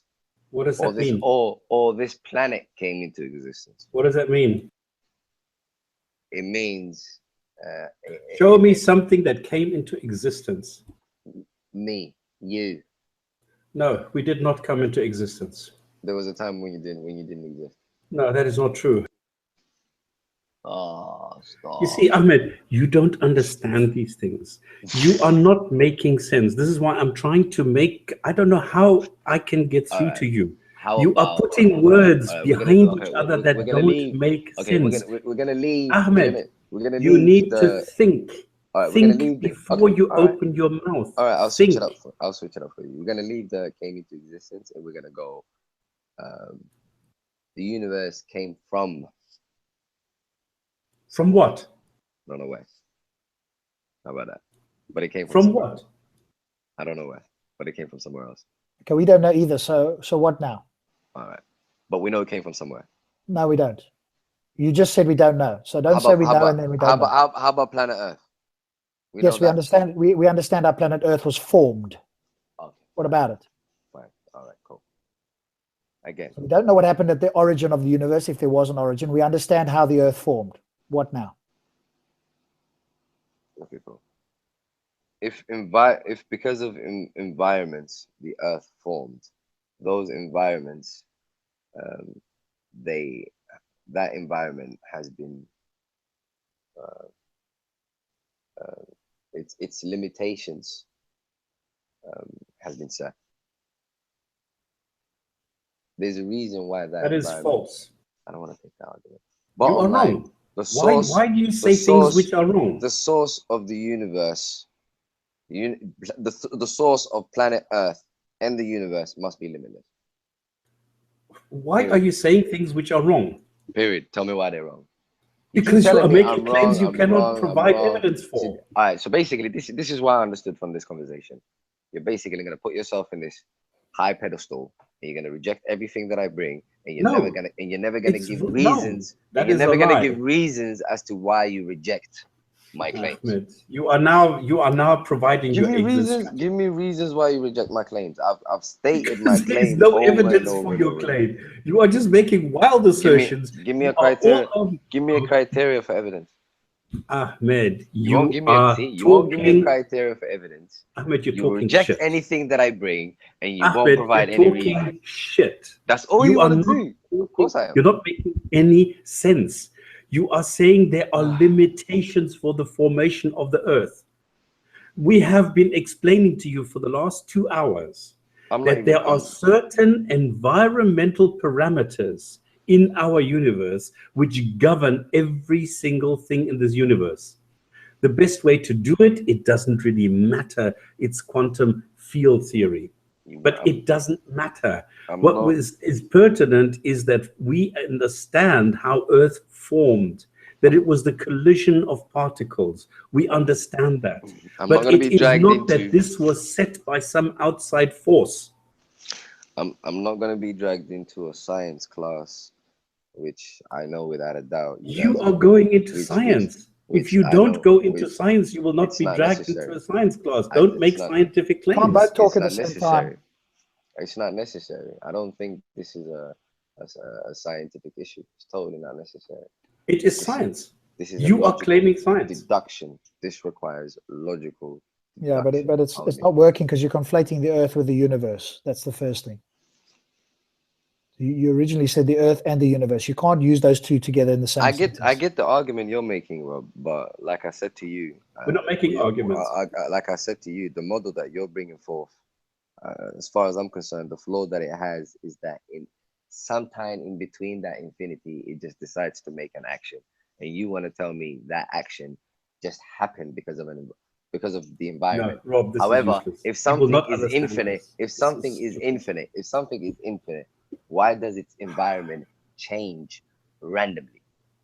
If it's infinitely been there, why would its environment change randomly? Answer me that. It's like a child which carries on asking why. Answer me that. Of course, children are the smartest. This is the problem with adults. We stop asking why. But I've shown you the model, Ahmed. I've shown you the model. I've explained to you how it can work. Each universe is independent of the others, but they are the cause. But you've made a logical fallacy by saying that something was infinitely there, and then some point in time, its environment changed.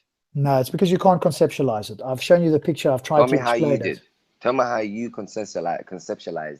We've done this for 2 hours. Ahmed, what I we've mean? done this for 2 hours. Mathematically, Our patient, that if of you say angel. something is unlimited, immeasurable, it's been there forever doing the same thing, but then at one particular time, regardless of when it is, the environment changed.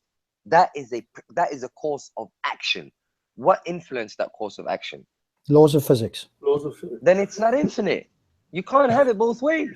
Okay. It's limited by that. I hear what you're saying, and I honestly, you're misunderstanding me, or I'm not being very clear to you. I've shown you the model, and you're on a completely different path to me. I've tried to explain it here with the model and show you the picture because I thought it would help with the You picture. guys are being a bit religious right now, to be honest with you. You guys are holding on to this. Okay, how many hours do you Okay. want us to In my opinion, because you're not making a counter argument, you're just dismissing it. There is no counter argument. You are course making there's an a counter argument and we are dismissing it because it's bullshit. I've stopped making an argument. This has come to you guys now. We've switched it up. No, You're the you are ones who constantly said, making claims. No, I haven't. I've stopped. You've made a claim by giving me a model of something infinitely existing, and then at one particular time, its environment changed. It's and not you a don't want to claim. explain that. And you don't want to It's not a explain claim. that. Of course, It is not a claim. How is it not a claim? It's a model. It's a Yes. possibility. But I just gave you a reason why that possibility will not work. Okay, so it's wrong. Well, fuck Thank it. So you. what? Thank you. Stop. Thank you. At least be fair. Thank you. What do you mean, thank Oh you? That's my what we're Lord. saying all the time. What do you That's mean? Don't all make I a big was issue out of asking this. for. It can be wrong. All of these Thank models you. can be wrong. Don't make a Fine. big issue out of this. Fine. We're on the same boat now. No, we're not, We are because on the you're same still boat. making claims you don't have any evidence for. How about I'll give you the benefit Ahmed, now. Mine can be wrong. Ahmed, can you stop talking? Okay, sorry. Can you stop talking if somebody else is I trying will. to tell you something? I will. Okay. At least if we have models, we have reasons for those models. Those models conform to a certain standard, a certain level of explanation of physics. There is a reason why these models exist and why these models actually serve a purpose, because they go in accordance with what we understand. What you are coming up with, this infinity, blah, blah, blah, blah, jibber jabber, whatever, has absolutely nothing to do with reality. Everything that we show you here, we can substantiate with the appropriate equations. Show me the equation for God. You cannot. You are throwing around concepts like infinity you don't even understand. You are throwing around concepts like God, which you don't even understand yourself. You have to go to the Quran, and as soon as I question you on those, you fail. So no matter what we do, no matter how much we try and accommodate, I'm not that extreme. Stop. I think you're didn't you generalizing. say you were You're going to listen for a generalizing me minute? with all theists there. I'm not that extreme. I'll accept that I could be wrong. All I ask is that you give me a reason why I'm wrong. Ridicule is not enough. How can I give you a reason? Ridicule is not enough. All you guys do is just ridicule. You have to. You are making up stupid comments. You are making up stupid claims, and then you expect a rational response to a stupid claim. How can we do that? Stop. I will accept that I'm making a stupid claim once you can provide me the details as to why my claim is stupid. Saying it's stupid does not make it stupid. Stop. You have to tell me why. Okay, show me the correlation between unlimited and consciousness. The correlation between that is unlimited by definition literally means no limits whatsoever. So I stay at that. Okay, done. So no limits whatsoever. Where's consciousness? In terms of what? You are making a claim that there is a correlation between consciousness and unlimited. Yes. Okay, demonstrate it. Well, if I say something is unlimited, however, it does not possess something, then I'm saying it's limited.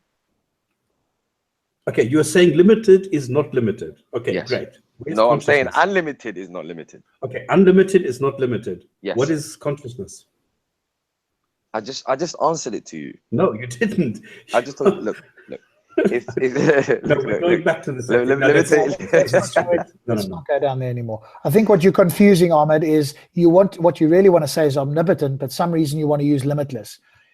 if a being, which again you haven't demonstrated, but if a being was omnipotent, then yes, you could argue. No, for I don't want to consciousness, use. but- I don't want to use omnipotent or whatever you said. Well, you can't I use want to- limitless. You Why can't not? use limitless. Why can I not use Because limitless? limitless doesn't imply consciousness. That's what Stops has been saying to you, and you haven't demonstrated that it is. In your mind, it seems to me you're I don't conflating think. the two.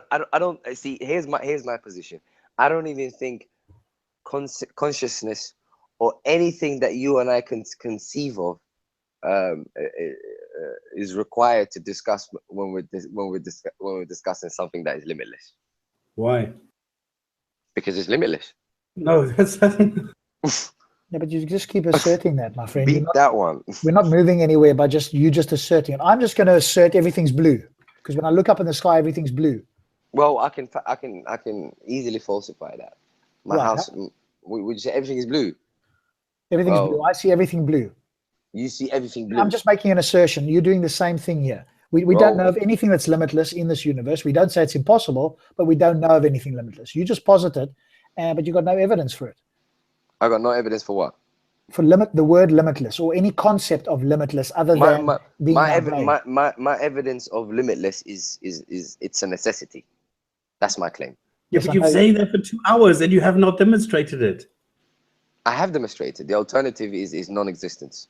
That's not how you demonstrate something, my friend. Why not? That's called a disjunctive syllogism, and you haven't demonstrated. You need to then go on and show that that's the case. You haven't done that. It's the only mathematical correlation that will explain our existence. Ahmed, don't go to It's something limited. We have already established. I'm sticking on maths.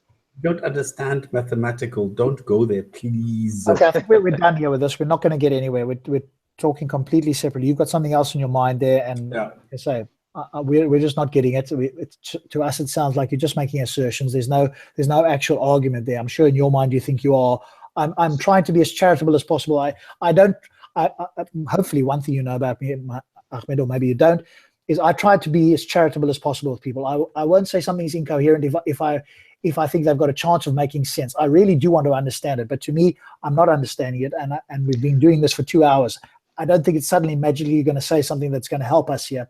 So I'm not trying to dismiss you. It's just that I don't see anything as charitable as I'm trying to be here. I get it. An argument. I as far as I'm concerned, I personally believe that I have put my message across, and I personally, knowing you and having a fair idea of stop. Personally, I think that you guys have understood my argument. I don't expect you guys to openly on air acknowledge. No. Don't do that. Please don't expect do that.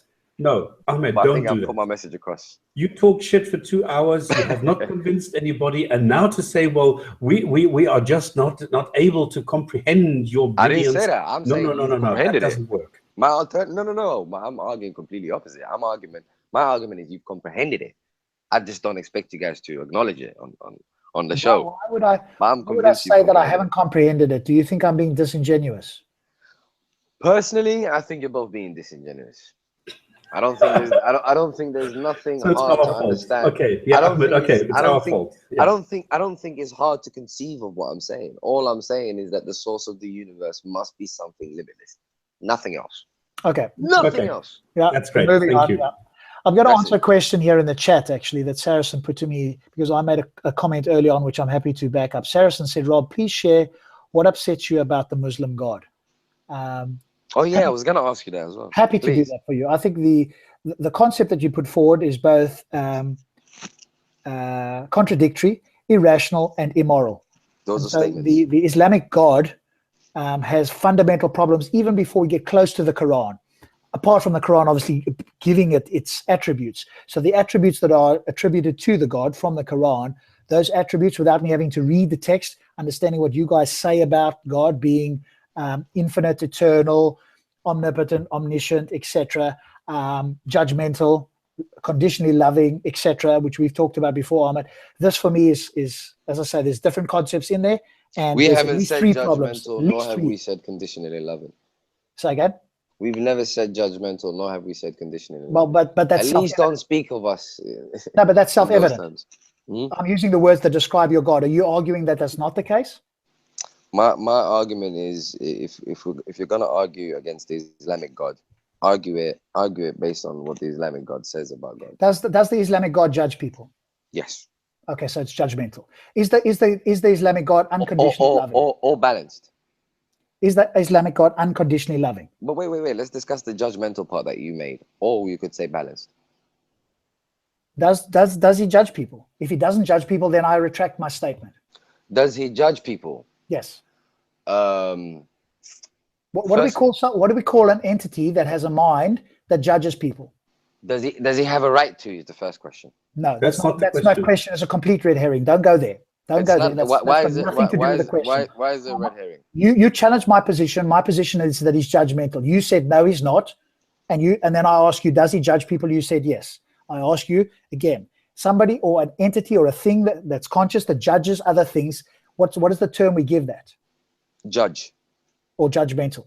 Or judge. Judge or judgmental. A person is judgmental if they are making a judgment. A judge has a right to be judgmental. It's his job. Because we allow him to do that. It's stupid. Well. That's got nothing to do with it. Remember what? Because we allow him to do that. Well, fine. Or because I'm not he has a permitting right or to do allowing that. God to do that to me. Okay, No, or because he has a right to do that. No, he doesn't have a right. No, nobody's got an intrinsic. It doesn't matter. It's judgmental. Finished. Does the judge have a right to judge you if you commit a crime? If you commit a crime, does he have a right to judge you? If we've given him the authority to do so, then we accept that. He doesn't have it intrinsically. Living in this country, can he judge you whether you like it or not? Yes, because we've given him the authority to do so. All right. Even if you haven't given him the authority to do so, can he judge you? No. Can he not? No. If you commit a crime, will you not be in front of the law? You're talking nonsense again. Stop doing this. No, I'm not. You guys always try to paint a little picture, and then you try us to argue from that perspective. No, Ahmed, how does one become a judge? Do you just wake up one day and decide to start judging people, or is there a process by which you become a judge? That's not This is completely off topic, but I know where you want to go. So that's not the question I asked. Is your God not judgmental? Is there a judgment day? My question is there a judgment day? Does a judge judge? Is there a judgment day? Yes, just like you will go. So God is judgmental. Just like you will go to court if you commit a crime. It doesn't matter. Is your God judgmental? Why do you accept one particular judge and not the other? It doesn't matter. Is your God judgmental? Yes. Carry on, Rob. Judgmental, as far as I'm concerned, that is something that people only use to people that have no right to be. A judge, it's his job to judge. So therefore, God is not judgmental in that sense. He's just the judge.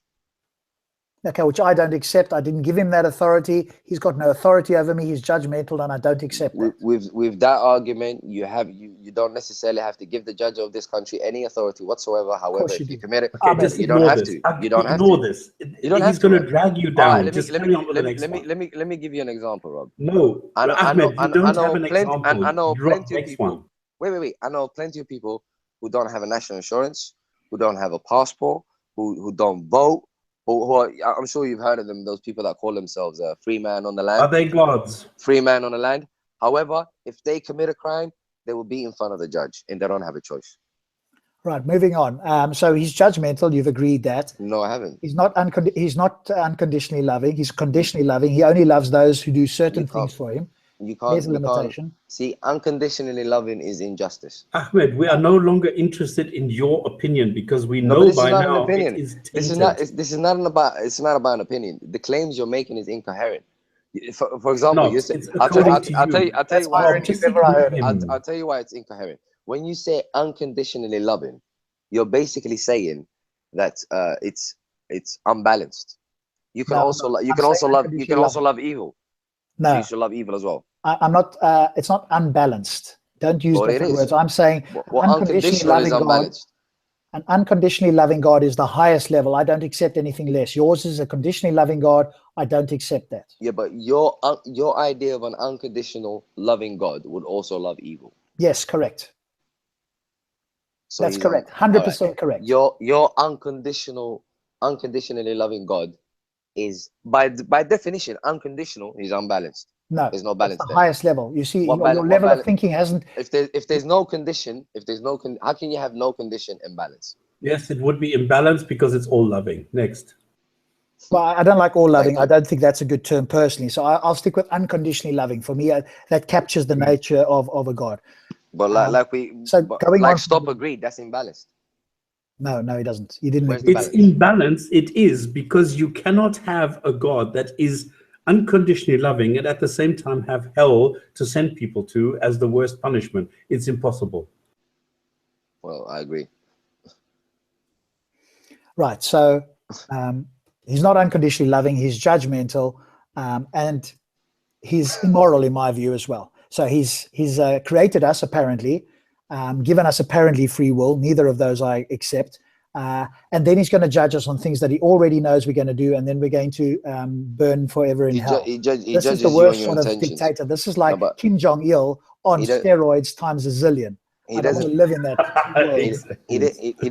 He doesn't judge you based on circumstances outside of your control. Yes, he does. No, he doesn't. This is the Islamic God. Yes, he does. This is the Islamic God. Don't you think I know a little bit more about my religion? Hey, give it a break. No, you don't. You don't understand the concepts, though. You're not fully versed in the concepts. Oh, really? No. I mean, it's an obvious contradiction which none of you Muslims will accept. You cannot have a God that's omniscient. I'll tell you. Knows that we've got free will. I'll tell you why it's not contradictory. You are not judged because of circumstances outside of your control. You are judged based on bullshit. That's absolute bullshit. You can prove otherwise. I can prove otherwise. In Islam, you are judged by your intention, not so. No, you are not. Yes, you are. No, you are not. Yes, you are. Prove otherwise. Prove me right. Okay, I can prove otherwise. Read 9.5. Sorry? Read 9.5. 9.5. All right. Bring it out. Okay, so I'll carry on because the people in the chat wanted to hear what my argument is, and you're just arguing for the sake of it, seemingly. Or you're not understanding me. I don't know. So Saracen, for you, because you want to talk about this, like I say, God is irrational, immoral, and has contradictory nature in the following sense. God is omniscient, apparently, according to yourselves, and yet we have free will. Now, this is what I really want you to hone in, because no Muslim has asked. I just read 9.5. So no Muslim has actually answered me on this. Completely irrelevant. Mute you for a moment. I'm just muting you there for a moment so I can finish, Ahmed. So no Muslim has answered this question for me. Maybe, Saracen, you can actually do this. If God is omniscient and he knows everything we are going to do to the moment we die, it is completely contradictory to then say that God knows we have free will.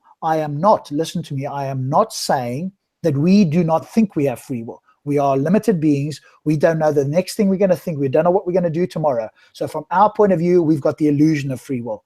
I'm not talking about humans. What I am talking about is God knowing what we're going to do, and God also then knowing that we have free will. That is a contradiction. So God must know what we're going to do, which is your claim. Therefore, he knows we do not have free will. So he is allowing us to live in this bubble thinking that we have free will, but all the while knowing that we do not. That's my position on the free will versus omniscience paradox. That's what you have to answer. And it does you no good to say things that I've heard in Speaker's Corner, which is just complete red herrings, which is, oh, does knowledge mean he's forcing you to do X? That's like saying how tall is Tuesday. It's completely irrelevant to the discussion. He's all-knowing. He has all knowledge. Therefore, he knows we do not have free will. Forget about what we know. I don't care what we know. I only care about what he knows and the paradox that he has. Hopefully that's clear. Now, if you can overcome that, I welcome you to do so. Now he's going to go on 9.5 first. Now watch this. I just went to 9.5. I'm going to leave it alone. Stop. You're so cheeky. I'm going to leave 9.5 alone. Bottom line is, I see where you're coming from, Rob, and I will totally understand what you're saying. However, bear one thing in mind, and please be fair. The difference with Islam is you're not judged by circumstances. You are judged by your intentions. Does God know that's what makes the difference. Does God know our intentions? Does God know our intentions? Yes, he does. Can we ever do anything intentionally that God does not know about or won't foresee? However, you cannot do anything intentionally that you did not want to do? Does God know every single intention we're going to do, and Yes. we couldn't have done something different from God's point of view? There's nothing that God does not know. There we go. Does not mean that your intentions are not yours. We have an illusion of our own intentions. That doesn't God work. knows we don't. Our intentions are not an illusion at all. There's nothing illusionary about our intentions. I'll give you this. When you say free will can be a bit illusionary because we're not always under control of circumstances, the circumstances we find ourselves in.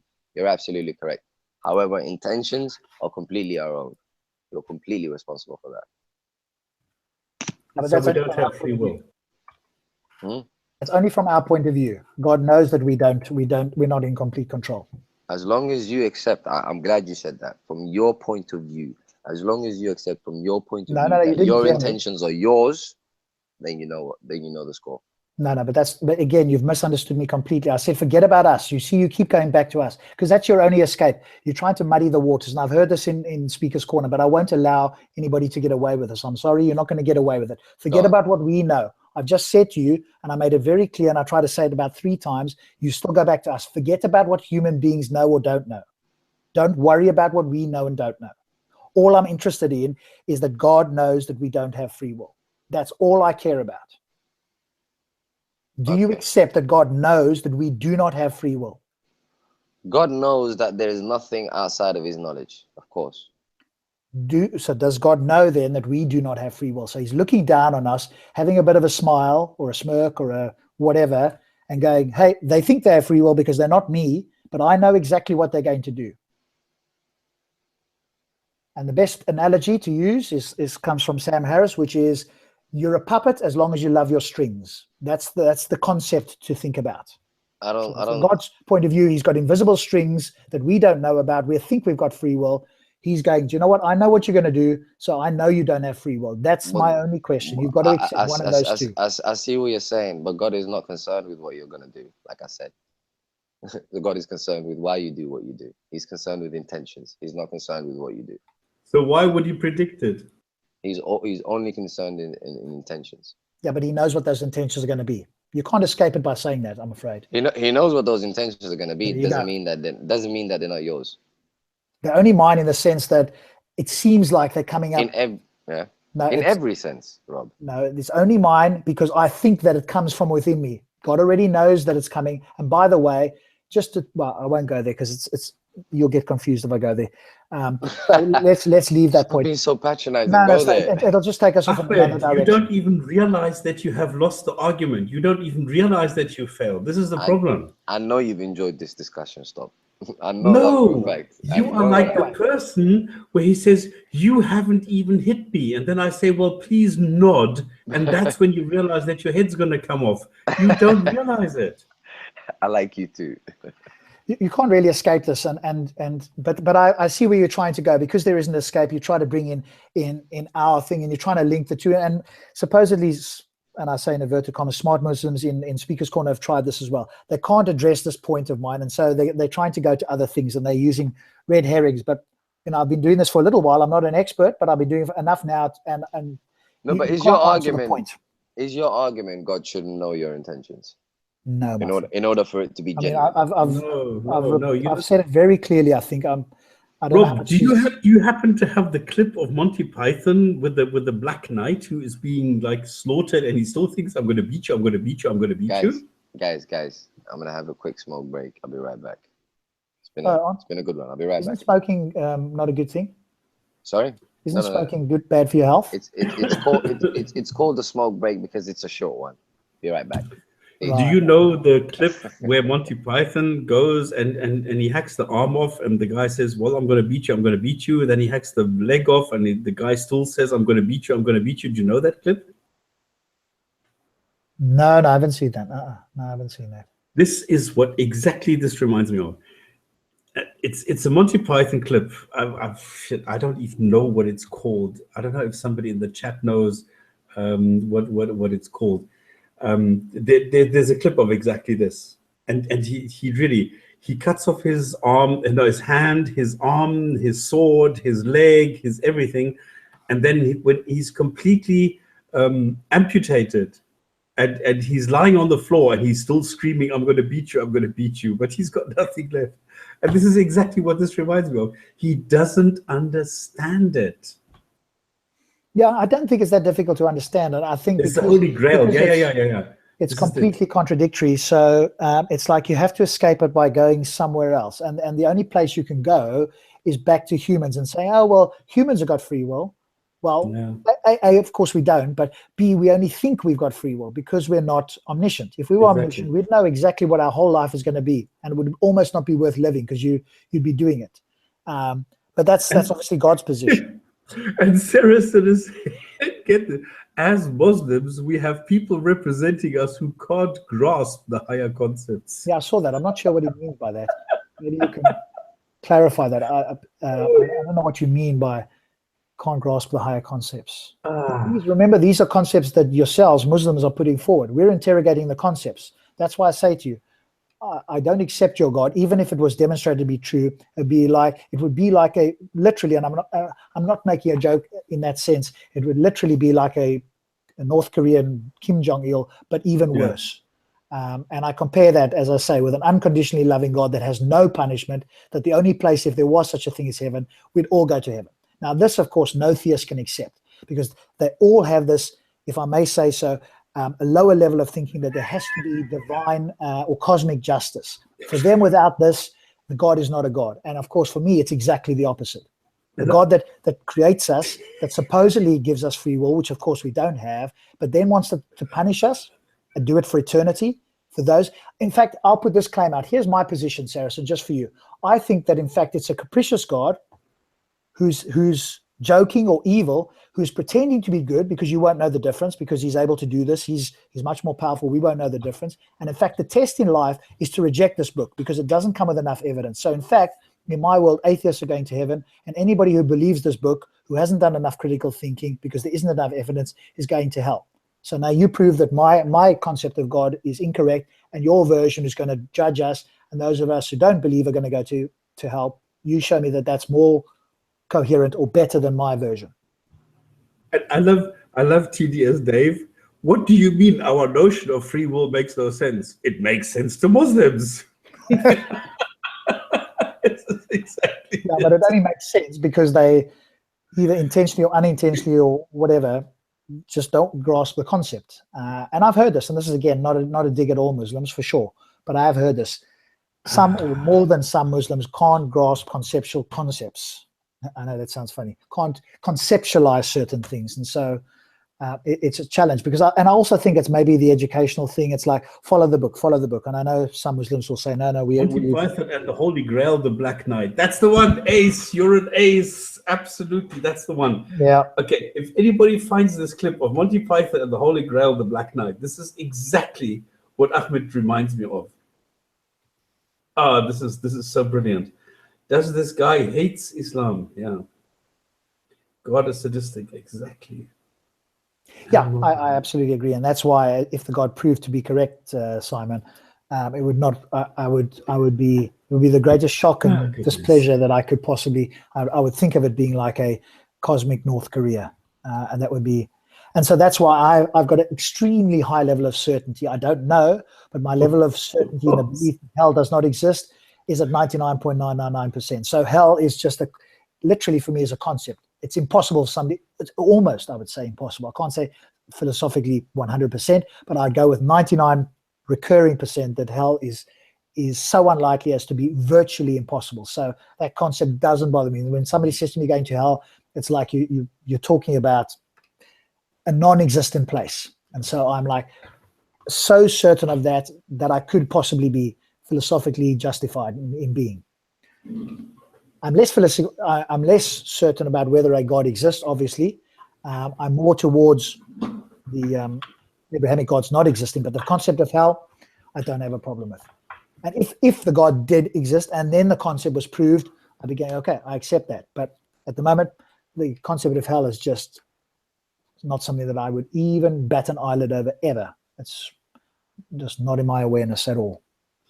Because I know that that's obviously used for some people, and some people that want to leave Islam or have left Islam still be it or Christianity for that matter. I hear about ex-Christians, ex-Muslims who are going, do you know what? I have left and I think they're good reasons, but I'm still scared of hell. That's something that I have no qualms with whatsoever. Hell is just like a concept that's less real than any God or any other imaginary concept. Ilmin Sia, let me just inform you about something. Here, please do not refer to the Bible. That is a straw man, and it doesn't help pointing to the Bible. Because if anything in the Bible is the same or worse or anything than Islam, it does not change Islam. So please don't do it. It's primitive, it's childish, it's stupid. Don't do it. Thank you. What was somebody doing the tu kwe kwe? Yeah. Okay. Muslim logic, you will be convinced on the day of judgment, but at that time it will be too late. So be scared and submit now. Yeah.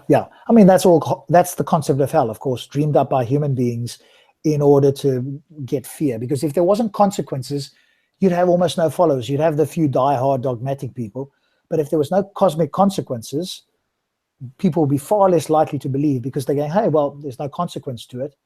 And so, I don't have to believe. So, of course, Judaism, Christianity, Islam have got very severe consequences, possibly the worst that one could possibly think. So if a human being was sitting and thinking, what could be the worst thing that could happen? They've conceptualized hell. Rob, are you going to leave this on the channel? I can do if you want, yeah. Because I've just put a watch V video NUH blah blah blah blah, which Ace has found. If you could link that, because this I think refers to the Black Knight video. Oh, okay. Which is exactly what this reminds me of. Okay, so if you want that, okay, so I'll put that into the main chat here. You should be able to do the full link here, or does it not work for you? There you go. There's the Black Knight video. So I think that's it. That's the reasons why I'd be entirely unhappy if any of the Abrahamic gods were in fact true. As I said, if the sky realigned itself and all the stars said Allah is the one true God, and we could all observe it, we could all record it. The Quran in every language, updated every month. Well, I just go with what I was saying there, and everybody could confirm it. We all had a personal experience of Allah, and he told us the Quran was true. We could look down and see the subatomic particles, and they had literally had the words, or we could see something that said created by Allah, and this was confirmed around the world. That would be, now I'd be in a position to go, okay, yes, this could in theory still be aliens, but it's more reasonable to believe that in fact Allah exists. He's given me overwhelming evidence now. It's been corroborated around the planet in every culture, in every language, by every person. I am now justified in believing it. Yeah. So Milksman makes a thing. Ahmed made a claim that God judges you on your intentions. You should ask Ahmed about ISIS's intentions, since everything they do is to please him. Shouldn't they be in God's good books? Exactly. Well, of course, Muslims will claim that ISIS aren't real Muslims, so it's the no Scotsman fallacy. They're not true Muslims, and they'll point to the book. And of course, ISIS will point to the book and go, no, we are. We're just following this literally. We're at a time of war. We will still be doing laundry and cooking in paradise. So what good is it for women? Well, the big thing for women is they get their husbands, isn't it?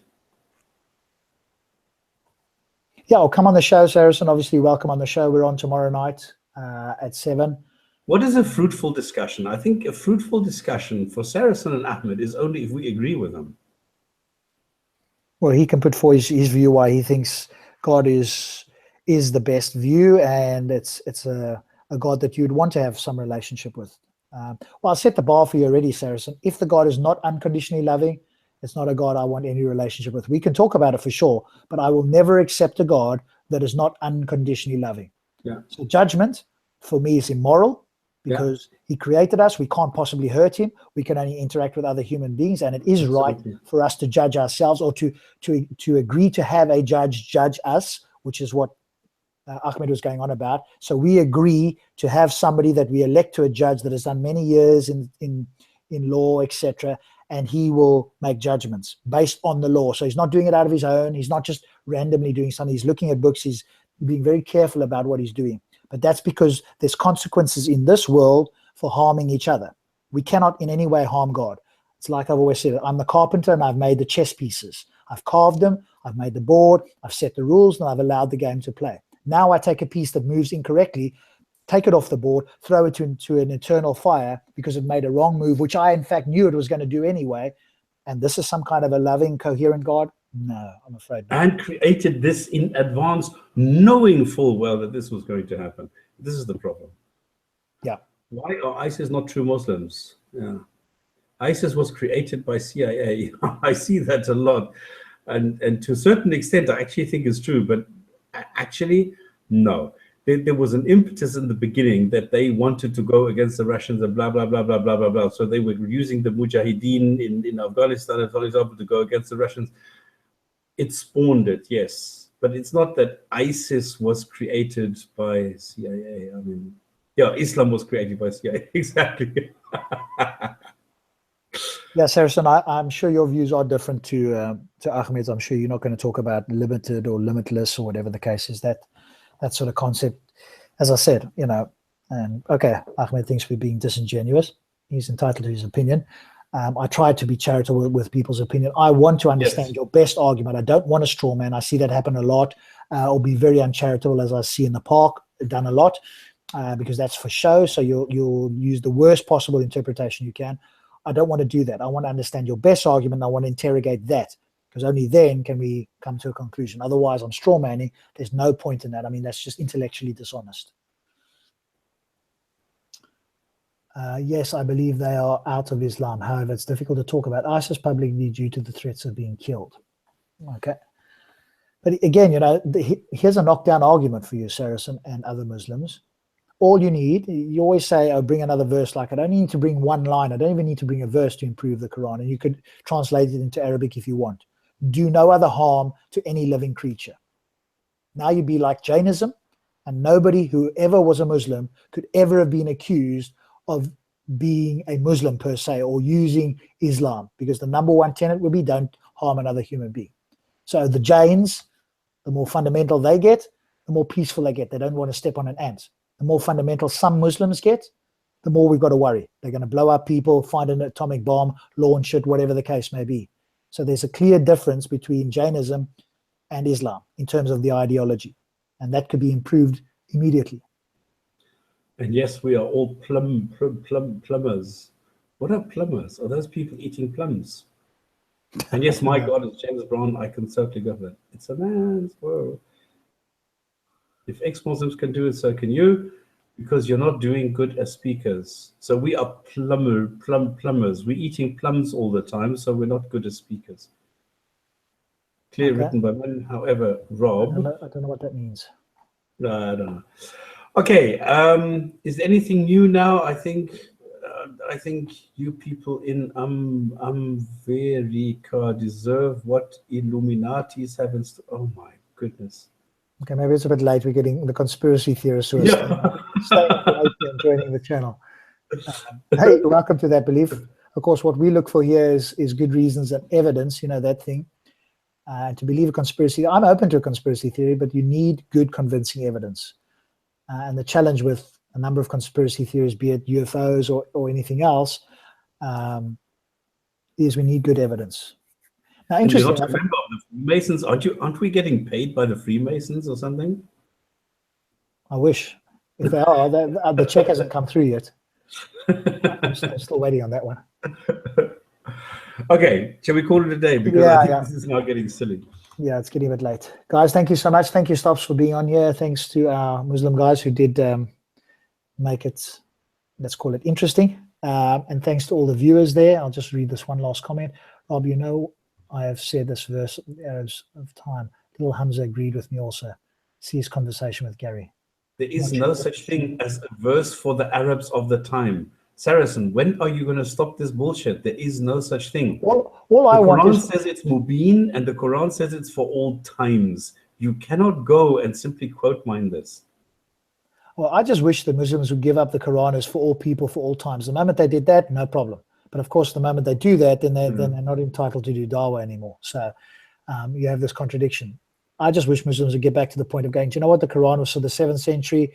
I've got no problem with that. If that was the time and that's how they lived and the morality of the time, fine. But to Exactly. claim that it's useful today, just not going to work. Stops, thank you so much, my good sir. We'll be on tomorrow again at 7 p.m. UK time or 8 p.m. UTC, and Abba will be hosting, well, Abba will be doing a presentation on that. So join us again tomorrow evening, and look forward to speaking. Sorry, yes, that's right. Oh, it is Thursday, and I was supposed to do something on Titans. No, it's not. It was supposed to be today, and what's his name didn't actually say to check. So that's a bad one. I don't know why that didn't happen. But by the way, is the discussion that we had on free speech, where is that? Good question. If we did it on my channel, it's what do you call it? Unlisted. I'd have to have a look and see.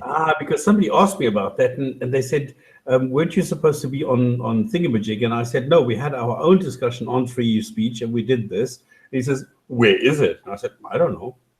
It might be on my channel. I unlist them. They're still there. I can just send the link because I want to just keep it with Speaker's Corner videos per se. So we'll do the occasional hangout on Speaker's Corner channel, but I'll immediately make it unlisted because I just don't want to muddy it with other videos. Okay. It'll still be there. Okay. That would explain it, because I couldn't tell him. I thought they were supposed to be actually tonight, and Callum did say so, but somehow I've missed that, and I don't see the free speech. So definitely not tomorrow, Saracen. We're on our show tomorrow. So if our show finishes and he starts later, then I'll be on that. But it was supposed to be tonight, but that seemingly hasn't happened. So see you guys tomorrow evening at 7 p.m. UK time, 8 p.m. UTC. Thank you, Stops. Take care. Cheers. Bye. Bye.